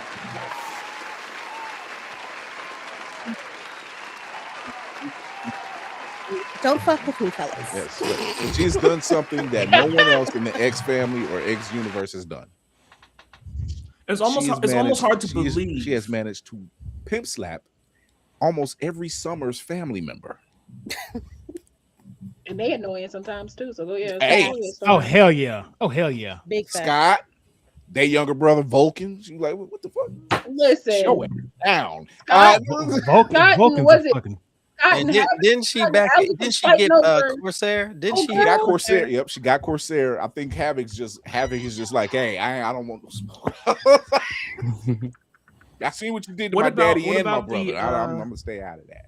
Listen. What about the Marvel's Black Panther and the Crew 2017 run written by? Oh, that was Black Panther though. You talking about Ta-Nehisi? It's not. So no, I'm trying. All right, I'm only asking. I'm not even trying to refute. I'm trying to make sure. I'm like I'm almost in disbelief. Like really, she hasn't. And it's like why hasn't she? Never had. And why she's never had a. And why hasn't she? That's my. That is a wonderful question that the people at Marvel should be answering. Well, yeah, I'm with you, Lady Mandalore, and I think they don't know that character is such a powerful undertaking. And so because it's like, what do you do? I've said this before. The fact that Wanda herself says, I have a mystic problem that I gotta solve, and I'm gonna go over to the goddess, not Strange, not Brother Voodoo. I need to go to the goddess. And the Storm said, why me? Like, oh, you don't know? You are connected, sweetheart. You're like, you that girl for real, number one. I read something for the last comic book line. I thought it was good. I gotta finish it, but I thought it was good. Her last comic book line. It was. I mean, if they let him finish it, it probably would have been better. Yeah. Marewa did an amazing job writing Storm, all things considered. But this is a character that's been long overdue, and I'm on board with Lady Mandalore on this. This is a character who has been long standing, who has been connected. And people have, especially our queens, our young queens, our old queens, are vibing with this character. And you still keep trying to put a patriarchy member in the writer's table. What the fuck are we doing? It's not enough, y'all. You can't. I really want a comic book series that is eye-opening for the people that are reading it about Storm. I don't want it to be this fucking labeled with this woke agenda, but I do feel like Black women will be able to give her a nuance that men as a standard aren't going to be able to portray in a comic. There is something to being so powerful. You could end universes, but you choose not to. The amount of restraint and patience that you have to exact in order to bring that across, it's not well done through the male gaze, through the male lens. No offense, fellas. Y'all can write shit. Y'all right. There is one person that we do. I can't argue there's that. one person that we do know. She showed some interest, but she's more focused on another character right now. But she showed interest before, and that would be Stephanie. Yeah. She literally said, like, if they would let me, I would do it. Yeah. She should just do it and make them. For at this point, I was like, the key words were let. Yeah, I was like nah, no, make them. At this point, they might be trying to knock down the door and can't, because they're like, no, you gotta let her do this over here now. You got to. That's their part. Yeah. See, if DC ever decides to let Che Grayson go, I mean, but they could, because those aren't ongoing. That's her Catwoman's not an ongoing. That's true. But if they ever decide to let her go and Marvel, the talent is there. I think she'd be perfect absolutely to write Storm. I think she'd be perfect. I love what she's doing with Catwoman. I mean, at this point, I want Lady Mandalore to write Storm and then just share it with all of us, and then maybe we just put it out there and see what happens. You know No, it's a lot. That's a lot of pressure. So I got as a two words that people love out here: fan. Come on, Lady Mandalore. No, here's what. Follow with me. Actually, sometimes they can get out of here too. Some of them out there are a little they weird. They can. But what I'm saying is, you pen it, put it out there. Reception speaks dollars. I mean, that's how Twilight got made. That's how Twilight got made. Let's call it spade a spade. Word? Yeah. Twilight. Yeah. I mean, not Twilight. Not Twilight. 50 Shades of Grey. I'm sorry. 50 Shades. 50 Shades of Grey. Yeah. That's how 50 Shades of Grey got made.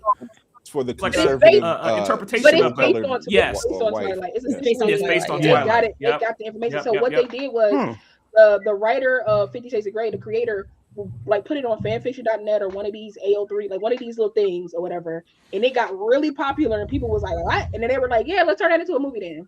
And that's how those movies got that was a lot of cardigan sweaters that were fluttering. They were mind you, I've seen Twilight a billion times, all of them, but never seen. Wasn't it a book first? Yes. I never did either. No.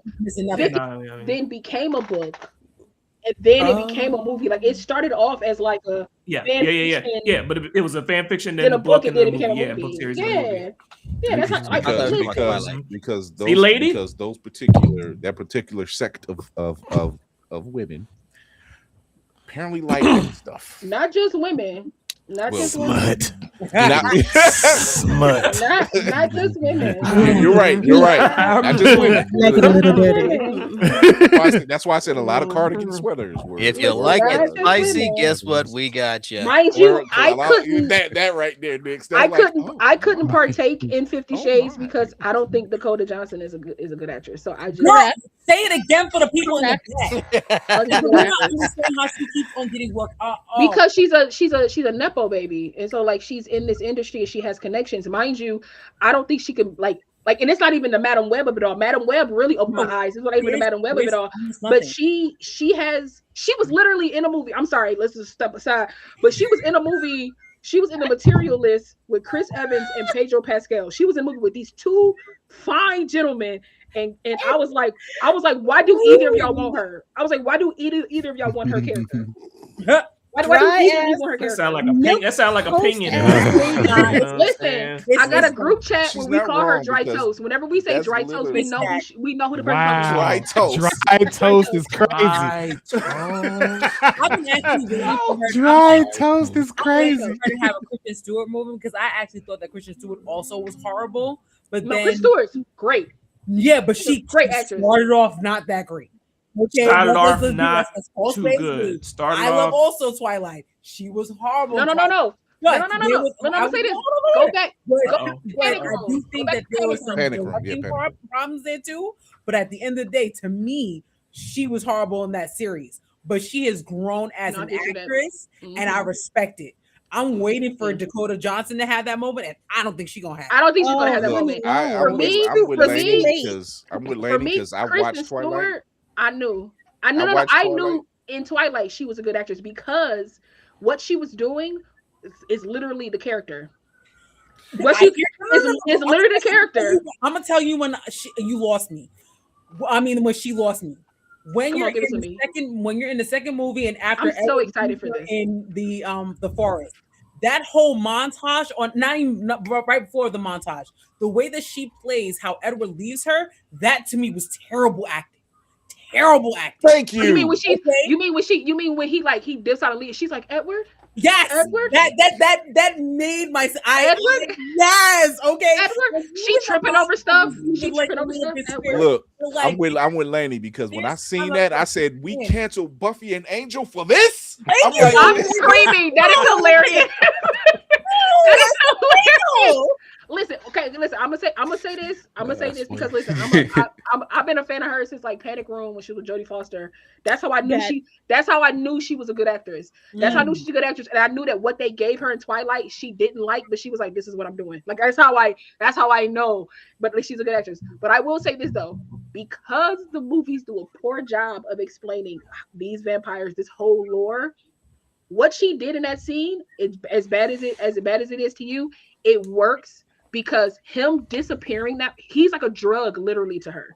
He's like literally a drug. Like that's how they're made. Like the moment you look at them, you're obsessed. You're into it. You get immediate. And she's been around him from that first movie up into this second movie. So she's been a drug addict this entire time.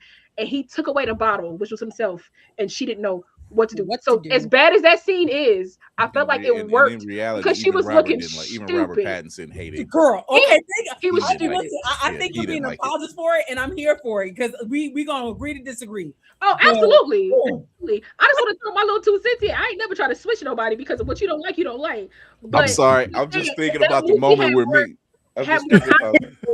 movie had more context to it. It makes way more sense. I'm just thinking about the moment because my son is married, and at the time it was just his girlfriend. But I love it. She's the one that was into it, and we were all watching it, and literally me and my son said at the same time, "Sparkles!" Like literally. I mean, that was the way it was written. Like we were just like,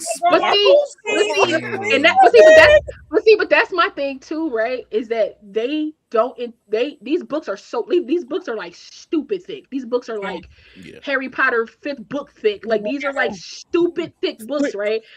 And you feel with 2 C's. You feel me? And they didn't take a lot from that because his body was supposed to be as hard as diamonds, right? So it's supposed to shine like diamonds, and they were like glitter pop. They was like, we just gonna glitter pop it, and I was just like, y'all could have like Emma Frosted his body way better than they did. That's above our budget, sweetheart. Actually, so better than that. I'm just saying. Listen, that's above our budget. After the first movie, Frosty. After the first movie, it wasn't. I know. Well, yeah. I get yeah. Because let's call it spade a spade. The first movie is shot like an indie film. It's shot low budget. Yes. It's shot. Yes. He ain't got no. We thinking it's gonna do something. Let's hope it do. Type of movie. And after the first movie, they had the budget to clean up a lot of stuff, and you still made the wolves look like big old dogs. And I was like.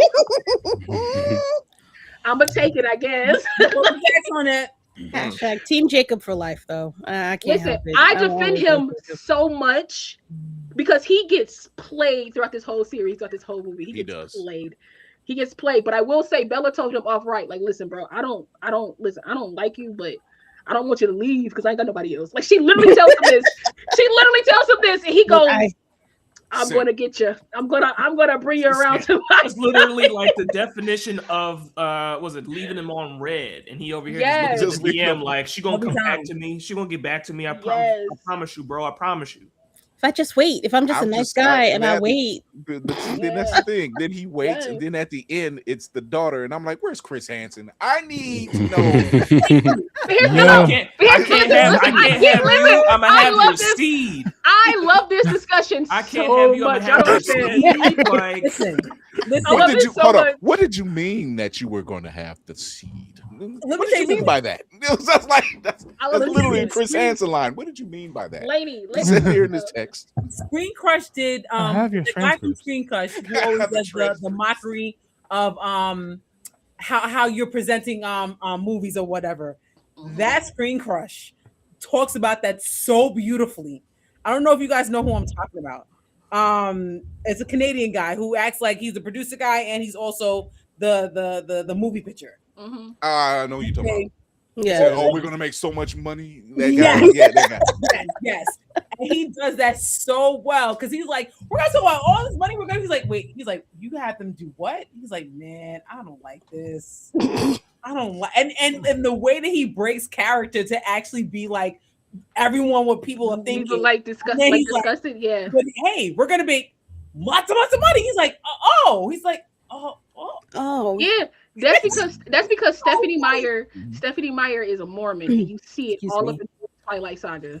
She's a Mormon, and so like some of these things that she thinks is exciting, it's like, no, it's not, honey. You've just been sheltered, and you don't know what life is. Yeah. Do you have the internet? Yeah. You don't know what life is. And I defend Jacob on this all the time because he states in the movie that it's not what you think it is. Even though it can become that, it's not what you think it is. That the chick that he imprints on has all the power. If she wanted him to go sit in the corner until she came back in the room, he would be like, gotcha. And he would go sit in the corner. He would go sit in the corner. So if she wanted him to just be her best friend bodyguard, it'll never be a relationship type thing. But the movie decided to throw in that little ad lib, like, should I call you dad now? I was like, well, you killed it. I was like, you killed it. No, but they also put it as a future future. Yeah, they end up. Yeah, but it's I'm sorry. I still hear Chris. I still hear Chris Hansen. Look, at the end of the day, what do you mean that you would lick her taco? You like Mexican? Why don't you have a seat? Have a seat over here. How did we get here? That's a no scene, though. That's a no scene, lady. I'm sorry, Chris Hansen has been all throughout my TikTok timeline. That's hilarious. No. It's listen, here's the thing. At the end of the day, it's disgusting. It is. Yes. It's disgusting. I'm not negating the fact that it's disgusting. I will say that they wrote it in a way that it's like it's up to the girl when she gets of age to choose who she wants this person to be. But here's the thing. She grew to be an adult in 7 years. What are we talking about? Like her daddy is 109 and her mom is 18. Like, what are we doing? Like at the end of the day, the whole family is messed up. Like, let's just Davey keep that is just tradition like, going. how did I get here? I was in San Diego. What's happening right now? Angel was like 200. Angel was like 200 smoking corners to stare at Buffy, who was like 17. So like, what are we doing? Like, I'm just saying. It's gross across the board. That's what I don't get. Thank you, Lady Mandalore. Thank you. I'm living through you. I always think about this when it comes to like vampire movies, werewolf Frosty movies, is just like this. All this stuff. I always think about this stuff. I always think about why. I mean, I know why. The world is pedophilic, so like I understand why. But why did all these vampires be living to be however old or whatever? So why you ain't scoping on like college girls at least? Why you in high school? Why you still in high school? Vampire Diaries. Why y'all still in high school? Why you ain't in college? Where was they at? Seattle? They were in Seattle, wasn't they? Vampire Virginia. I think they were in Virginia. Seattle is crazy. It was that cloudy in Virginia. Gee, it was remember, it was Mystic Falls. It's a small corner of the world. Oh, that's Northern Virginia. Okay. Come on, Vampire Diaries? Yeah. Oh, okay. Yeah, that's Northern I never Virginia. understood that. Y'all been alive this entire time, and you was like, you know what'd be great? Let me go back to high school. What? They couldn't have did this shit in Virginia Beach. That's a fact. Okay. Yeah. Sorry, a little tangent there. I love conversations like this. Still shaking the head. I wish I could disagree with her. Tangent. I wish I could disagree not with her. letting it go. I Holy can't. cow. There's nothing I can disagree with. I love conversations like this. Welcome to Do You Speak Geek? Twilight and Vampire Diaries. It's the other thing that went to my mind, and not to bridge it over, and I hope I don't create a tangent with this, but the whole thing with Seven Deadly Sins and Meliodas and Homegirl and Bond and brother and what's the name, sister or whatever. I mean, That's a cut I don't know. No, I'm with you, Frosty. I'm with you. I see. I agree. Oh, boy. It was definitely sus over there, you know what I'm saying? But I mean, I at get least it. be Like, like, I get it. at Like, least the be like time- Dracula the- from the scene. Castlevania. At least he married a chick that was over here. But so for you, Black Girl Marvel, like the character Meliodas or whatever, demon falls in love with this angel character. His dad was like, dad and mom were like, I don't like y'all being together because we don't do these demon angel relations. Cursed him with forever youth. Cursed her with infinite rebirth. So every time she dies, she gets reborn into a baby. But he remembers everything. Come on, She Avatar. doesn't. Come on, Hawk Girl and And Hawkeye. Yeah, basically, okay. one time the baby version of her almost got killed or something like that, and he grabbed her, saved her for something. Was like, "Don't touch my wife." And then out of context, you're just like, Oh. Why we all let's see. and if you don't know the lore, you just looking at these you're looking at this dude talking about something, this baby talking about, "Don't touch my wife." Like, I'm getting hailed from the ship. I gotta get. I mean, do y'all remember? Do y'all remember that movie that came out in Mayday, like, I don't know, 20 hello? Do y'all remember that movie that came out in like 2013 or something like that? It starred Nicole Kidman, and her husband got reincarnated into a little boy. Huh? Oh wait, that became like obsessed with her. I think it was like it was something about was that the one with Robert De Niro? No, wait, no. I know the movie you're talking about. I know, but it's a movie that came out. The little boy, that little boy was in a bunch of other movies, and he he plays was a creepy little boy. He always plays a creepy little boy. But it's a movie. I'll find it and like send it to Nix and like put it in that group chat that we all in or whatever. But like it's a movie that came out. I am. I have to. If I gotta know about it, you gotta know about it. That's just law. That's just law. Y'all know that was law. That's just family law. don't tell family everything. You can keep that Come on, information to your I'm telling all my the baby job was dangerous when you took it. But it was like, I think it came out in like 2013, between like something like that. But it's a movie with like Nicole Kidman, and throughout this movie, her and her husband, you see how great their lives are. They give you like little things that he says to her and all that kind of stuff, and then he ends up dying, and she's sad, and everybody's trying to comfort her. And then this little boy walks up to her, and he's like, like, what up? And she's like, oh hi, can I help you find your family? And he's like, it's me. And she's like, it's me who? And he's like, it's Jake, whatever his name was. He was like, it's like Jake. And she's like, honey, stop. Like he keeps trying to convince her. Like she's in the tub one day and this little boy walks in on her in the back. Like it's some weird stuff that happens in this movie. Like I was like, what are we doing? There, Nix. He was like, wait a minute. I was like, what are we doing in this movie? Like he was literally like, her husband died and got reincarnated, and got put into this little boy. Like this little 8-year-old boy, and he calls her by the names that her husband used to call her. So she starts to like fall back in love with him, even though she knows it's it's wrong. Hold on. I got you. Okay. That's what the person. Listen, that's what the person writing should have did. They should have pulled up on that. Let me guess that wasn't something that we wrote. No, we didn't write that. Not mad at you. Wait, speaking of which, can we talk about Game of Thrones? Oh no! I mean, since we already got that kind of time. I mean, I'm 2 episodes behind, but go ahead. That's on y'all fault. Talk about all them Arthurian type, Merlin type things. They always do stuff like that. There was a mini series that came out called the Mist of Avalon. And I remember that. I love that thing, but I watched it and I watched them put two siblings together to have sex with each other so that their baby would be powerful. I said, what am I watching at like 11, 12, 13? You know what? Dark histories that probably existed from no, absolutely. I'm pretty sure they probably still doing stuff like that because they're like keep the bloodline intact, all the Voldemort to the world, pure blood. You know what's real crazy though? So it's real crazy though. Like at San Diego Comic-Con, they had a God of War splash that came out. They talked about San Diego Comic-Con and the God of War game. God of War Laufey made a big splash, and then there's also going to be another Kratos-led game coming out pretty soon too. Tell everybody that. Tell every incel that because they think that this is the last God of War God of War game ever created in life. Like they didn't like whatchamacallit that came out, Sons of Sparta, like literally $30. No, literally.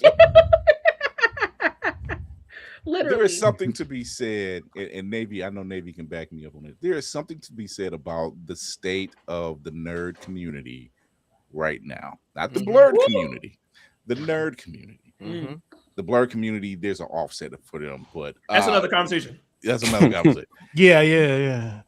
Y'all complaining too damn much. Thank you. Thank you. Y'all not real Gen Xers. I can see that. I see you for what you are, sucker. I don't understand. Y'all at a time where where most of our stuff came from cartoons. We didn't get half the stuff that we get now. Nope. I'm enjoying what we get right now. I told somebody that I said, be happy. I said, be happy. That you're, I was like, it's people in this generation that ain't even gonna know the trials and tribulations we all went through trying to get superhero movies up to what there are now. Listen, you get a trailer, and the first thing you say, I don't like that. Listen, Navy Montel your voice. No, you didn't, Fury. No. Navy will back me up 100%. Like I grew up during the age of Wizard magazine. I grew up during the age of Wizard magazine. Navy will back me up, and there was always that section of fan casting movies where we would see X-Men movies and Teen Titan movies and whatever was in that little section, and we would and I was to read it before checking my comic book prices, being like, damn, I really wish we can get this movie made. And now we are literally living in that time where we're getting all these amazing movies. You mean this Wizard made. magazine? Hey, yes. yo. Yes. Why it out like I got receipts. Matter of fact, find that section in that book when I'm still talking. And the X-Men fan cast was probably the most on point that they had at that time, because they perfectly cast Patrick Stewart. Like, absolutely. It was a have we ever said anything about like Hugh Jackman in Wolverine's height? I mean, it's not accurate. No. You want to know why? Because when Hugh Jackman came out as Wolverine, that was the first time we got like a live action Wolverine. Nobody cared because he was crazy. Like nobody cared because he was almost like that berserker X-Man that dudes love to have their characters. Like that's why everybody's mad at the Hulk, because the Hulk ain't smashing stuff no more. He actually can think and move like a person, and they're like, "Oh, this ain't the Hulk I remember. This ain't what I like." So as long as the character is being aggressive and just going crazy, as long as they fit in a little box, you're happy. You feel me? They're fine with that. The moment you try to give Wolverine, until Deadpool gave him the comic accurate short guy, and we see just how ridiculous it looks.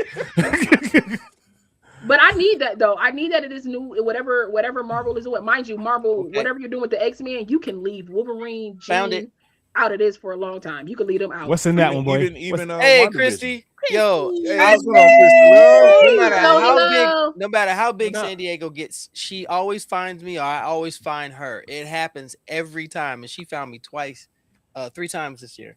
With that being told, WandaVision did the same thing when they gave you a screen accurate Vision and a screen accurate Wanda. They're like, oh yeah, that would not have worked. So in this one, they are casting the Age of Apocalypse. Wow. So let's see. For Weapon X, Robert De Niro. For Magneto, Christopher Lambert. Y'all know him from Highlander. Oh, wow. I'm not mad at that. I'm not mad at Christopher Lambert. They had Courtney Cox as Rogue. Hell no. Square Jaw Brian Thompson as Apocalypse. What? Okay. Yep, trust me. You see him, you'll know his face. It doesn't even matter. Is he like the one that has like a kind of like a weird thing on his cheek? I'll see if I can put the picture up so you can see it. Nope. I gotta look. Oh no, I see. I had to look at it. He always plays like a henchman or something. Yeah, he always plays the heavies. For Gambit, Dermot Mulroney. I'm not bad. Wow. That's not bad at that one. This was the 90s. This was the 90s. Yeah, this was the 90s. I'm not mad at that. This is definitely a 90s list of actors. Right. So X-Man, they have Barry Watson from Seventh Heaven. That would have been dope. I'm not mad at that. That would have been dope. Also, y'all would know Brian Thompson because he played Shao Kahn in Mortal Kombat Annihilation. Yes, that's what I'm thinking of. Yes. All right. So okay. Yeah, so I wanted to give the nerds some context. You know what I mean? You picked that with that one because, like you said, he has been low-key in a lot of different things. Listen, Baby Boy was in Charmed. I'm like, he was in Charmed. He was in Buffy. He played a character. I think he played a character Angel. The WB. Listen, he was employed by the WB. The WB used him in so much stuff. He has some kind of scar. It's a weird. He does. It's like his indentation or something like. Yeah, or like it's like he got cut and then it healed, and that's like the skin. Yep.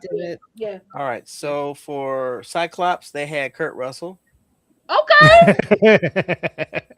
So Kurt Russell. Even though I think Kurt Russell could have been a good Wolverine, though. Right. Yeah. I mean, if you've seen Snake Plissken, then yeah. He could. And that's the picture they use to show Snake him. Plissken. Snake Plissken. That's funny. Because That's funny. That's good. For Bishop, Ving Rhames. No. We need a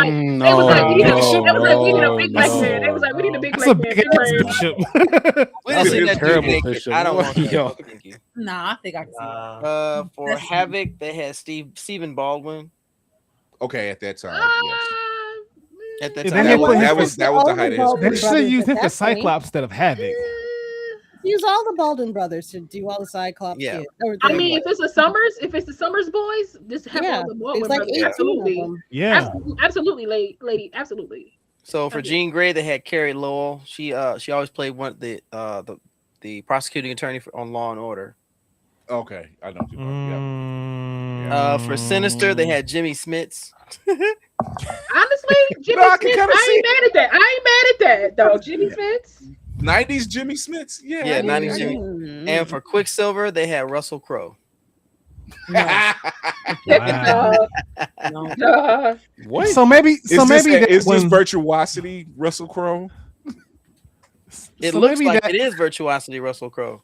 Maybe that issue of Wizard wasn't the winner. The rest of them were. I was Like I said, all the people that you listed, the '90s actors had definitely more of like a look. This they was were like more June mature '97. looking. Don't ask for a whole lot, okay? It was June '97. I was like, compared to what actors look height like of- now or whatever, like it's funny. That's just No, like some of those castings was kind of nice though from the in the 90s. yeah. I wouldn't Rames Bishop. I wouldn't put Old Girls Rogue though. I'm sorry. No, Courtney Cox is Rogue. I'm not. That's crazy work to me. Yeah, I'm not jacking that. I'm not I putting forgot I Courtney- had this one. Wizard 32. I forgot I had this one. That boy crispy. What's the casting in that one? I'm about to say hold it correctly. That boy crispy. You know what I'm saying? Why you looking at I that will one? always Here? hold it correctly. I'm sure Unc got the the Listen, it was trick leaning. that on, like you know. While he's looking through that one here, let me get through this gaming news here because we still got a lot more to go. Rockstar Games co-founder Dan Houser believes that if players want their games released on physical media, then quote companies should provide it. What the hell does that mean? The former Grand Theft Auto and Red Dead Redemption developer opened up about the state of physical media in the gaming space during a conversation with IGN at San Diego Comic-Con. He didn't have a strong opinion when asked if he personally cares about physical versus digital releases, but when it comes to others, his thoughts were pretty cut and dry. I don't know that I care, but if people want that, I think companies should provide it, Hauser said, but I don't know that I personally care. Then why the fuck would you open your mouth, Dan? That's a fact. They always do. Don't That's care. They always This do. shit has been going around. Stop talking if you ain't gonna say nothing. Nobody like listen. They don't have PR What- training no more. They don't have what PR did- training really no more. What did It's like Tony if you Baker do say? something, Shut up. For Shut up. 72 hours. hours. 187 hours. Yes, be quiet. Shut the hell up. They don't have PR training no more. What happened to no comment and then keep walking? Like you don't always have to give your opinion about something. Mind you, for me, when it comes to this whole Sony thing, getting rid of physical media, my thing is this: if that's what you want to do, if you're like, I'm saving the money this way because we're producing too many games that's not getting picked up by people to branch that gap, whatever. Just don't do a stupid thing. And if I pay for a game, it's mine. That's all I care about. And if you can't make it so that this digital game that I pay for is forever mine, then you need to give me the physical copy. Then you need to then give me the physical copy because it's unfair that I'm paying But like now, $80 but now physical copies are nothing more than a key code in itself. That's Right. not That's even true. the game anymore. That's true. Not all of They them. can Not write all of that them. if they want Not to. all They of can them. write that if they Yeah, want right, to. Wavy. We talk about it a lot on our podcast. You know what I'm saying? I have a, Not all of I am them, team. no, I I mean, am team physical media, and I swear to God, do not have me pay $70 for a game, Literally. and there's no disc in it. I am raising absolute hell, and No, you I will just see don't want to pay for a game. Rockstar. I don't want to pay for a game that 5 years from now, if you say I don't have space on my system, I don't know. I no longer have that game. That's unfair to me. Then you need to give me my money back for every game that you remove from me. Like that's unfair to me. They give you like you're paying for temporary ownership. You feel me? I'm renting. I don't want to rent. Renting. Here's a Hey, possible Blockbuster. solution that's going to ask them to actually step the fuck up and do what they're supposed to do, which is actually make good games. Have the physical DVD just be the goddamn storyline. How many people just story mode day, for example, just want to play the goddamn story? If you want to play with others, if you want the DLC, if you want to go beyond that, then you can kick me in the balls, take my money, and do all the shit that you want to do. But if I love this story, if I like the gameplay, if I want to do it, or let's say that you have a pick your own path type of story in it, I want to be able to play that game multiple fucking times. No, for real. So I think Square Enix did it best here because I know you can no longer actually download the Avengers games. Square Enix, sorry. They did the best with the Avengers game because it's no longer available to be downloaded. But anyone who actually purchased that game still has that game and all the DLC that it included. And that's what I'm saying. Still openly. So you're telling me I can't go back and download it now because it's not on my library? Now that's the thing. It's no longer available in the actual PlayStation Store. So you can't purchase it. Right. Yeah, that's what you're saying. You can't purchase but it. But if you already own it, you own it, essentially. The game still remains in your library, and I think that's the caveat. Don't fuck with my library. I don't care if you go to the store. But leave my library alone. Yeah. Literally, I spent too much money on it. I curated this library video game by video game. Leave my stuff alone. Yeah. Leave my stuff alone. And I haven't played half of them, but still, I'm gonna get to it. I think, and you said that, and that's besides the point. Other than Fury, I have it. Other than Fury and other people because we've been talking about this heavy. Other than Fury, other people who care about the physical media, or maybe collectors, people who want to have the whole collection. Absolutely. The part of it is that bothers people is like you can take away the physical thing, but like you were saying, Black or Marvel, like don't take away the code of it then. Exactly. Community halfway, like this digital thing is forever yours. You know what I mean? So it's like. Exactly. Yeah, so I get it. Man, lower the price if you're gonna take away the physical. I collect DVDs. For real, if you're gonna do DVDs that, and Blu-rays. I collect movies like that. I buy a lot of stuff through streaming because it's just easier now. And sometimes, Fandango be like $5. I'd be like, well, I can't pass that up. So like, it's one of those things where it's like I'm always purchasing that way. But I do love my physical media. But if you're like, yo, we're not doing this no more. We make more money just putting it on this platform and y'all going to buy it. I understand that. It's all about money. At the end of the day, it's all about money. And I understand that. But if I spent my money, don't take away what I spent my money on. Exactly. Yeah, we've seen those horror stories where Crunchyroll and any other like you curated a whole library and it was like, okay, we're gonna migrate over here to this other server. And if you bought it, oh well. Tough titty said it kitty, but the milk tastes good. I mean, that's the bar. That is a bar.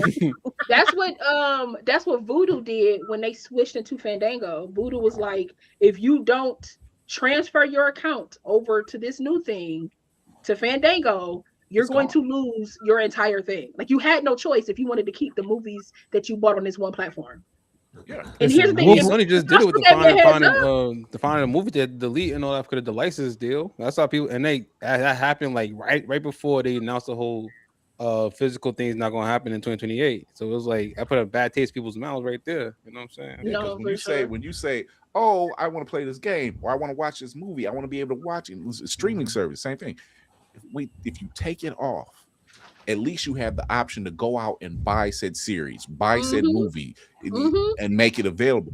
Don't take away both versions and then they stuck with nothing. Like, oh, but you can pay us $50 and you can get the whole series. But what happens when you decide to not work or your server is down for the weekend? Stream record all my movies, all my TV shows, and just tuck them somewhere on an external hard drive. On social media, that was like, if you care about this, it was like a whole arduous process to go buy 20 terabyte things and then record all your movies, turn them digital. Yep, put them in there. Yeah, it was just like that was me. Lady, like that was me. Lady Mandalorian ain't the one in the apocalypse. She's like, I got this on server. Terabyte external hard drive sits right the fuck over there. I don't care. I'm going to be entertained when the lights go out. I may have to do that. Absolutely. And I might have to tap into that too because what y'all not about to do is take away all the money that I paid for these things. Yeah, my thing is this. Even if I'm paying $5 for a movie on Fandango, if I did that 10 times. Word. Had y'all heard about the groups over the pond? People suing. It was like I forget the name of the group, but during the whole lawsuit situation when we're talking about ownership and companies shutting down games that people were playing or whatever, and this one company tried to step up and kind of buy the game from the company to maintain the game. That like people are like, it's like people are like, all right, well, if you don't want Halo 2 anymore, we'll buy the server from Halo 2 and maintain the Halo 2 lobbies, and Microsoft, y'all can just whatever. Like it's like that type of time. You know what I'm saying? So which is crazy. Like, someone should be out here be like, if y'all want to buy physical games, somebody's probably watching this stream right now, or somebody's thinking about it right now, then they take digital and they just buy a whole crap ton of CDs and just start burning CDs for everybody and be like, physical God of War 5? Physical God of War 5? Bootleg makes a comeback. Bootleg makes a comeback. That used to be me in high school, okay? LimeWire 2.0. Come on. That used to be me in high school. If you needed a CD for me, okay, I was your girl. If you need a paper typed up, I was your girl because I'm putting on the CD. You know what I'm saying? I was making my little chip money at the end of the day. I know the hustle very well because there was times that, Chris, you got that new pink? I can get it. No, I can get it. I can get it. Making that paper on the side. I can get it. Be here tomorrow. Walking in there, book bag full of goods. All right, let's go ahead and wrap this thing up here, y'all. Let's go with the pipe bomb news here. A little bit of wrestling news. If anyone's interested, chime in. WWE Radio. So SiriusXM and WWD announced that they will be launching a full 24/7 WWE radio channel.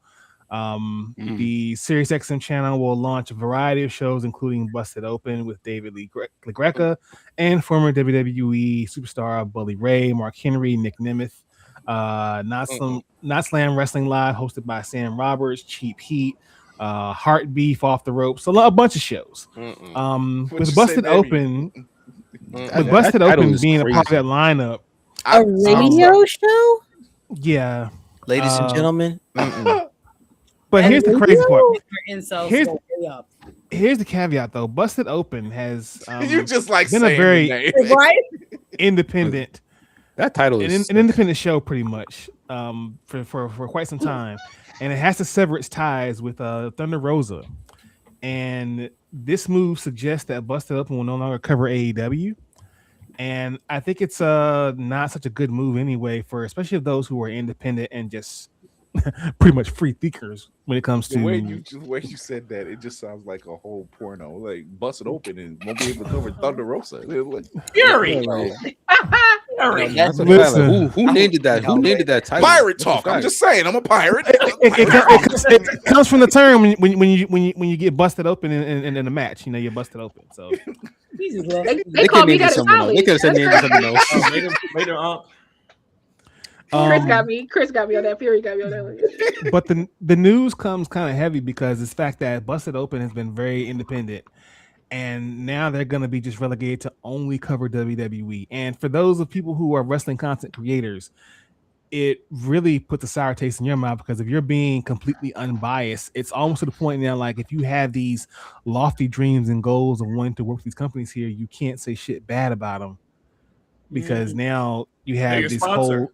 Yeah, you know, they're paying your rent, and I don't like Jesus pay my rent. I'm gonna say what I want to say. Go ahead. It's just I don't like what that is doing at all here, because it's almost like taking everything under one big umbrella, WWE, and WWE already sucks as a product as it is anyway. Sure has. The moment they became WWE. If I'm being honest, I was a fan when it was a wrestling federation. WWF, I remember that. Man. Listen, when they were a wrestling federation, I was all on that. I went to Halloween Havoc in '98 when I was a kid. My dad took us, like, I did a whole bunch of. I used to love wrestling. I used to want to be a wrestler. And when they became an entertainment, I said, "Oh, I'm about the game. This not for me." Yep. I'm about the game. I'm about the game. And this is no disrespect to John Cena, but the moment he did this, I'm like, "This not for me no more. This is a show that's not for me anymore. I don't know what this is. This is a show that's not for me." I was like, "This is not for me." You know, this ain't working. But this ain't working. Yeah, it's not working. You know what though? You probably should still be a wrestler. You probably should still be a wrestler, but not for WWE. You should probably go over to AEW and Ring of Honor, because of AEW and Ring of Honor, Black Girl Champs is on top. And I mean, they're on top for real. I'm pretty sure I could be a better wrestler than The Rock's daughter for sure. No, I'm kidding. I'm sorry. Going into their latest pay-per-view, Redemption, AEW have now crowned Maya. AEW has now crowned Maya World as their new TBS champion, and Willow Nightingale as their new AEW Women's Champion. This win for Nightingale. I'm so glad for Willow. She brought that out. This makes her the company's first Triple Crown champion as well. So shout out to Willow for that. And these two ladies now join Ring of Honor Women's Champion Athena, the Forever Champ, and AEW Ring of Honor Women's Television Champ Velvet Red in a statement movement where a wrestling promotion is not only trusting, but featuring Black women in prominence as champions and faces of their divisions. That's good. That's good. That's awesome. But they acting like Black women don't like wrestling. Like, stop making this a boys only club. We do. We love all the stuff. We love all the stuff. We're involved in all the things. Like, I'm just getting the WNBA team. You know, like, you know what I'm saying? How many times? Who in the WNBA team? Who in the team? Philly. Oh, word? They're in the team? Yeah, that's tough. Yeah. That's tough. Okay. Yeah, that's dope. Black girl, they want to gatekeep. Come on. They want to gatekeep. And also the fact that, like, when we step into the ring, whether it be Black men or Black women, but when we step into the ring, baby, not gonna hold you. Not gonna hold you. I've watched these women, these Black women in the ring, and not for the reasons you think.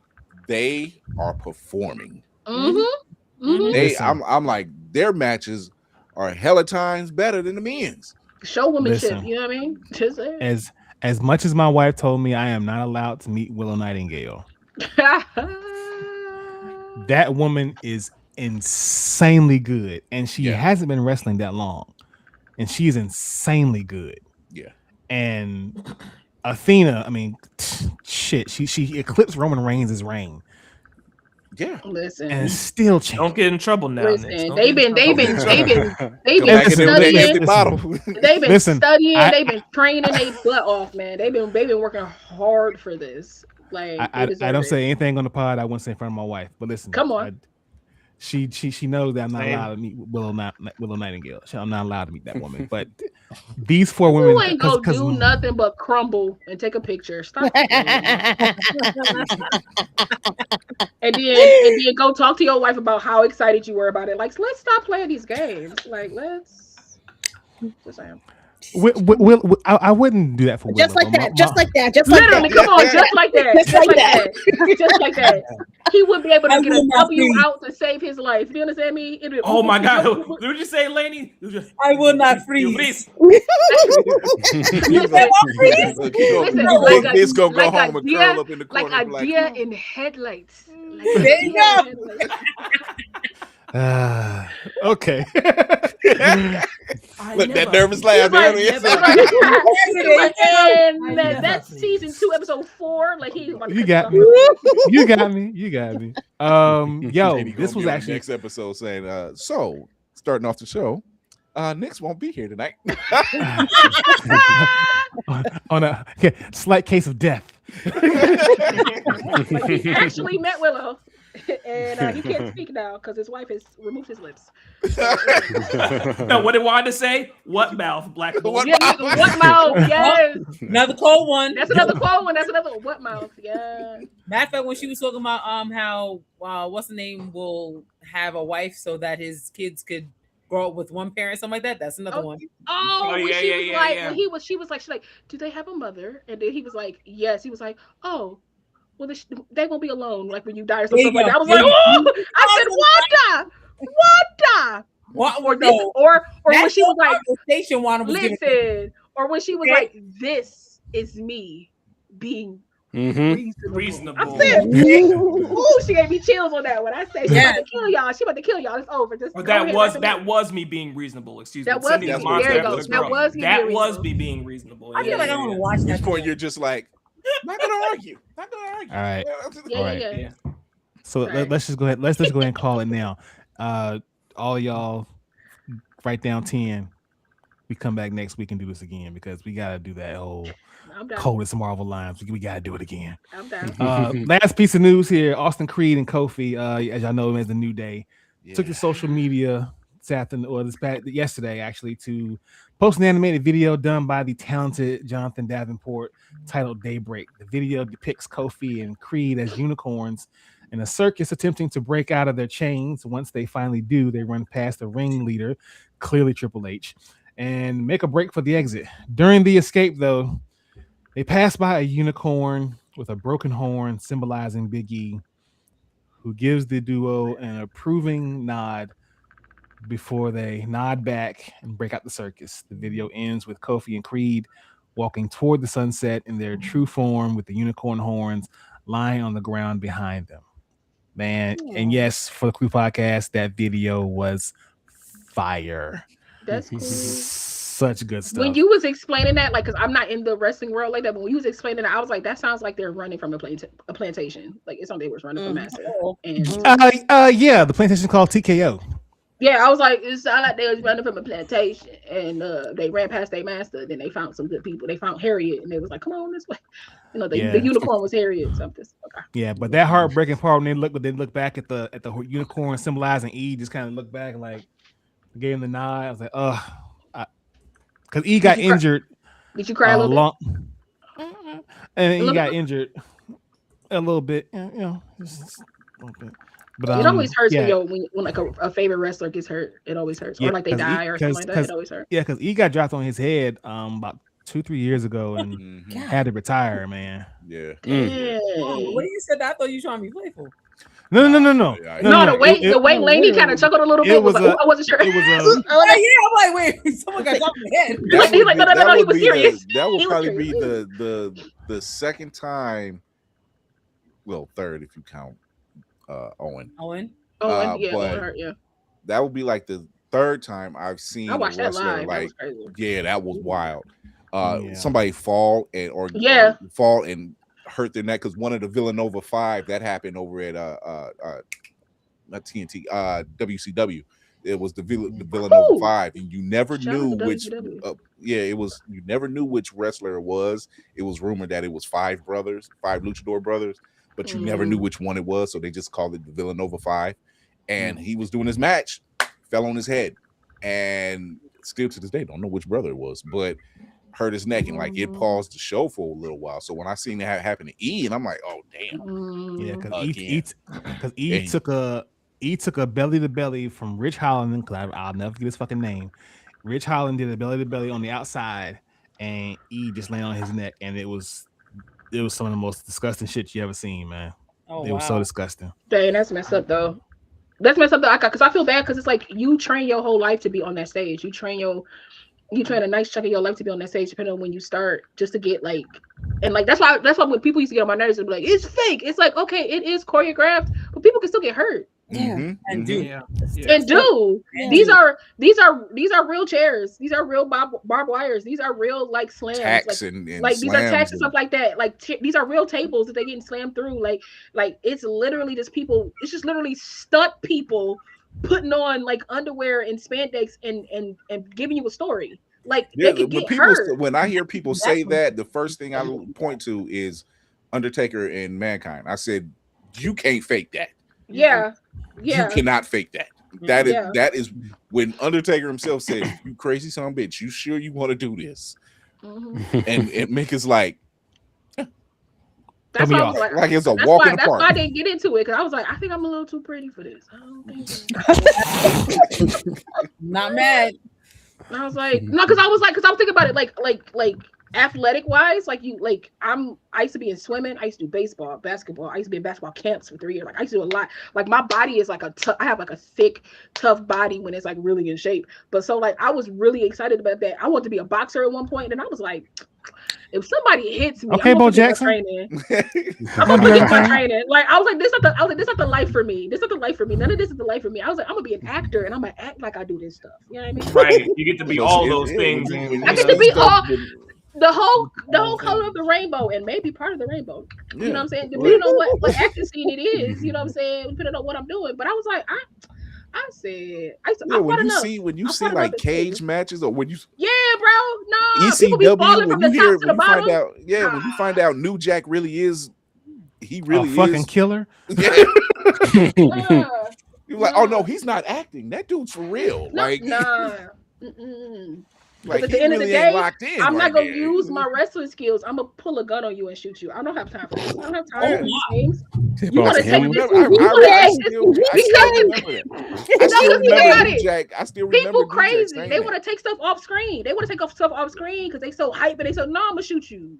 You know what? On site is New Jack saying, "You got me hurt a year ago. That's your ass when I see you again."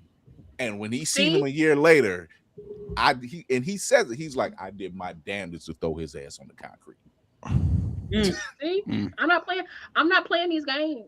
Yeah, New Jack had to go. I'm not playing these games. No offense. Rest in peace, nigga. You had to go. When you have a certain amount of skill, your ego grows with that skill a little bit. Like you have a certain amount of skill, your ego grows with that skill. I don't need no woman coming to my face because their ego didn't grow. I'm gonna punch you in the face. I don't have time for that now, and it's real in real life. But I don't have time for that now. When you look back and you see some clips and he say, "I eat your kids," now you believe it. No, thank you. He just might do that. Like no. Oh, they're going Nix. There go another one. Like when M'Baku was like, "I'll feed you to my children." Yeah. But he was never mind. Same thing. Right. You bald-headed demon. We brought that up too. Yeah, I will feed you to my children. We're vegetarians. And anything. What you doing? We read books. You know, it's like that's my guy. Winston Duke, man. Winston Duke. No, Winston's great. I love it. Yeah, well, y'all, that is the podcast. We have gone for 2 hours and 30 minutes. Lost 2 people. It's okay. Shout out to the Navy. Shout out to Aaron. Absolutely. Appreciate y'all for pulling up. Before we get out of here, let's give everybody their due, give everybody their flowers, give everybody their center stage. Lady Mandalore. Oh, hi. Ooh, come on. You should be used to this because I do this on the show. No, I'm going to the Spider-Man movie tonight, so I figured I would try to. Hey. Nothing until Sunday. I can't go till Saturday. I can't wait. I need someone to talk to. I know. I'm gonna. Okay. No, tomorrow. Okay. Hi. Hello. Hi, everybody. My name is Lady Mandalore. You can find me on Sundays at 7 p.m. Eastern Standard Time on YouTube and Twitch, and sometimes Instagram if it doesn't hold me, where we talk about independent comics. I do the heavy lifting of looking and scouring the internet for these up and coming Kickstarters and independent self-publishing books. I read their stories. I tell y'all, you might want to give it a chance. If you don't want to, it's all right. It's fine. But $42,000 later. Shout out to Jimmy Jackson. I appreciate y'all with your animated series. People happen to like them. So if you would like to join me in a world filled with imagination, join me Saturdays, 7 p.m. Sundays at 7 p.m. Eastern Standard Time on YouTube and Twitch. We be talking about some wild shit too sometimes. We be going off the rails. Just come into the room. Come into the room. Yeah, come on in the room. Love all that. Sure. Love all that.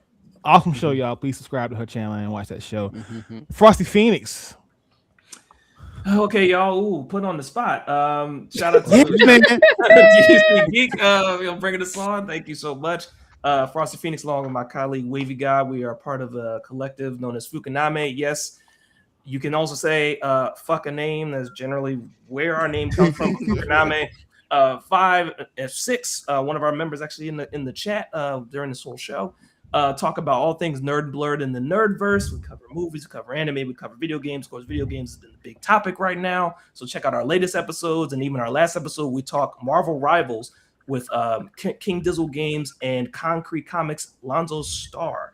We talk like a lot of gaming right now. We're going to pick up other subjects as well, but catch us. We usually do episodes a couple times a month, give or take, and just post on social media all the time, trying to keep up the regular conversation, trying to make common sense out of the things going on. It's really hard work right now, but we're doing our best.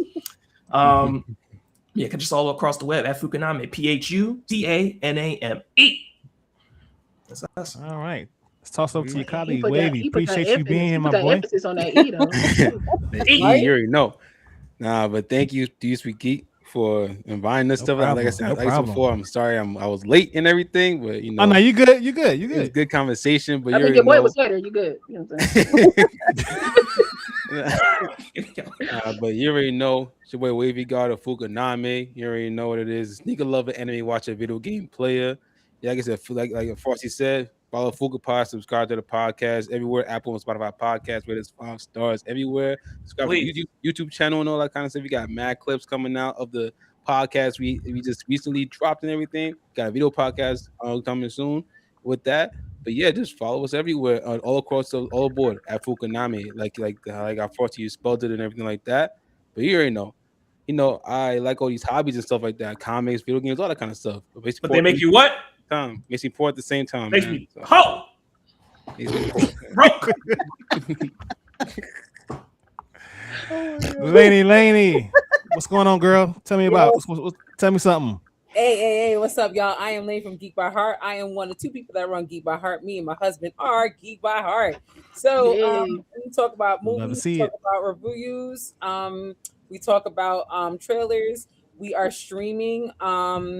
What I'm doing right now is Tears of the Kingdom and The Walking Dead, Telltales of Walking Dead season 2, episode 1. I've been usually doing Wednesday and Sunday, but this Sunday I'm going to be away, so I might just do Friday and Saturday of this week. My husband does Saturday and Monday streaming, and he's doing Gears of War 3. He's going to go through all of them until we get to E-Day, so then he can do that. And yeah, we love just being ourselves. You can find us everywhere at Geek by Heart, and you can find us on IG for the Hearts, where you just we're starting to put content just about our family because we think we're funny. I'm just sorry. We think we're funny. Nice. I think you guys are amazing too. Thank you. To the captain, what's going on, man? Sans background because I'm tearing everything down. New ship coming soon, probably by September. But you can catch Blerd's Eye View on YouTube, Twitch. You can catch all our clips. Follow us on IG. Go show your love. Hit those 5 stars. You can listen to us where you listen to your podcast, so hit that 5 star as well. We always got something fun going on. You never know when we pop up. You never know when I'm popping up because these past 2 weeks I've been on a run. I miss it. Who you hiding from? I've been on the move. But yeah, you can catch us doing all this great stuff, having conversations like this with everybody, and just showing love to the Black nerd community and the Black creatives that live within it, and shutting down the haters. Because guess what, man? You think I do internet beef? You ain't gonna see me in these streets. I know that. I know that. So yeah, but you can see all that great stuff there. So. All right, to my absolute sister, who I'm trying to make like an official co-host. I was about to say it's the champion. Let's go. I'm trying to make an official co-host, but come on, Black girl. Might as well. But we'll see what her timing. Yeah. We'll see what her timing look like. But in the meantime. Anywho's bees, it's your girl, Black Girl Marvel. Welcome in, everybody, or welcome back to anybody that hopped out and came back here. You can follow me on all social media, the IGs, the TikToks, the Instagrams, the YouTubes. You can find me on all of them, okay? I also have a group podcast called The Real Study, REEL, like a movie reel. We are on hiatus right now, but we should be back sometime in like September-ish. Every Sunday, we watch movies, we talk about it, all these things. But I am a Twitch streamer as well, so like you can find me. I don't have a job right now, but but I'm making the best of it. Okay, so I am pretty much streaming every single day. It's usually Monday, Wednesdays, and Fridays at like 8 or 9 o'clock. So like I stream pretty much every day. From those streaming, I decided to watch things. So now I'm watching Naruto. I'm in season 5 of Naruto. This is my first go around with Naruto, so it's getting crazy because we look for Sasuke out here. It's getting that part. It's getting actually I take it back. Naruto already found Sasuke and it's getting heavy. Okay, all the animosity is coming out and I'm enjoying myself. I'm also watching. Sure is. It's getting crazy. I'm also watching Bleach, 1,000 Year War, and I'm also playing video games. So like I'm 1,000 Year Blood War. My bad. Okay, because leaving out stuff like people leave out my name. Just follow me on social media. Join me on Twitch. Join me on IG. I also do a shared stream with Lashes and Lariats. Every other Friday. So this Friday coming up, me and her will be doing a stream together. I implore you that if you want to come through, try to be on both of our streams just to give us both that love. You know, so I always say that to everybody. But I do things. Come watch me do things. I review movies. I review TV shows. Whatever you want. Come on to the Discord. All the things. So just make sure you follow your girl. Hop on the IG train and then you'll be able to, choo to the rest of them. I appreciate you. Thank you. We're gonna try to get her to sign that contract, y'all. We're gonna try to get her to sign it. Listen, we gotta make it lucrative. If you're willing to work with me, I'm willing to work with you. And that goes with everybody. If anybody's looking to sponsor your girl, listen.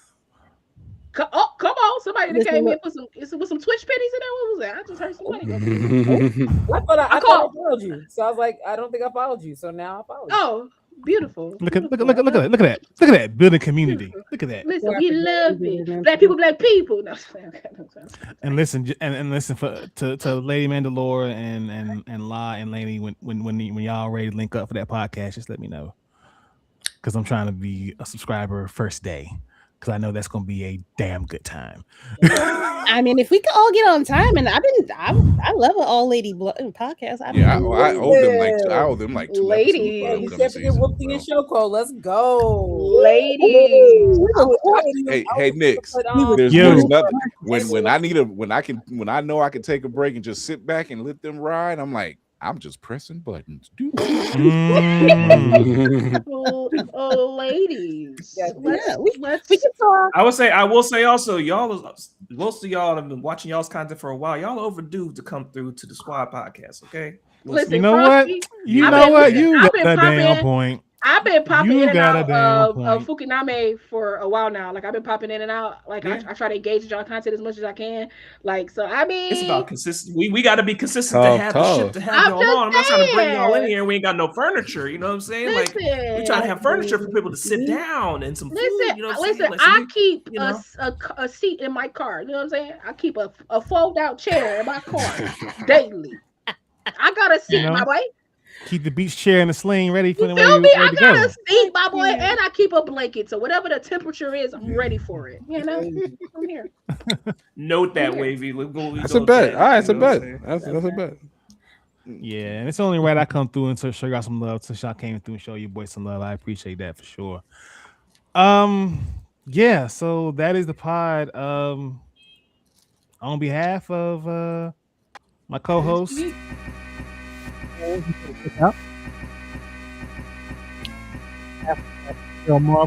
Laney from Geek by Hart, Lady Mandalore from Room Full of Blerds, Chris Fury from Bird's Eye View, Wavy and Frosty Phoenix, Phucaname.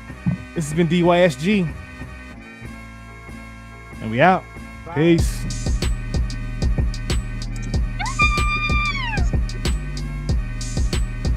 I'm on the right computer.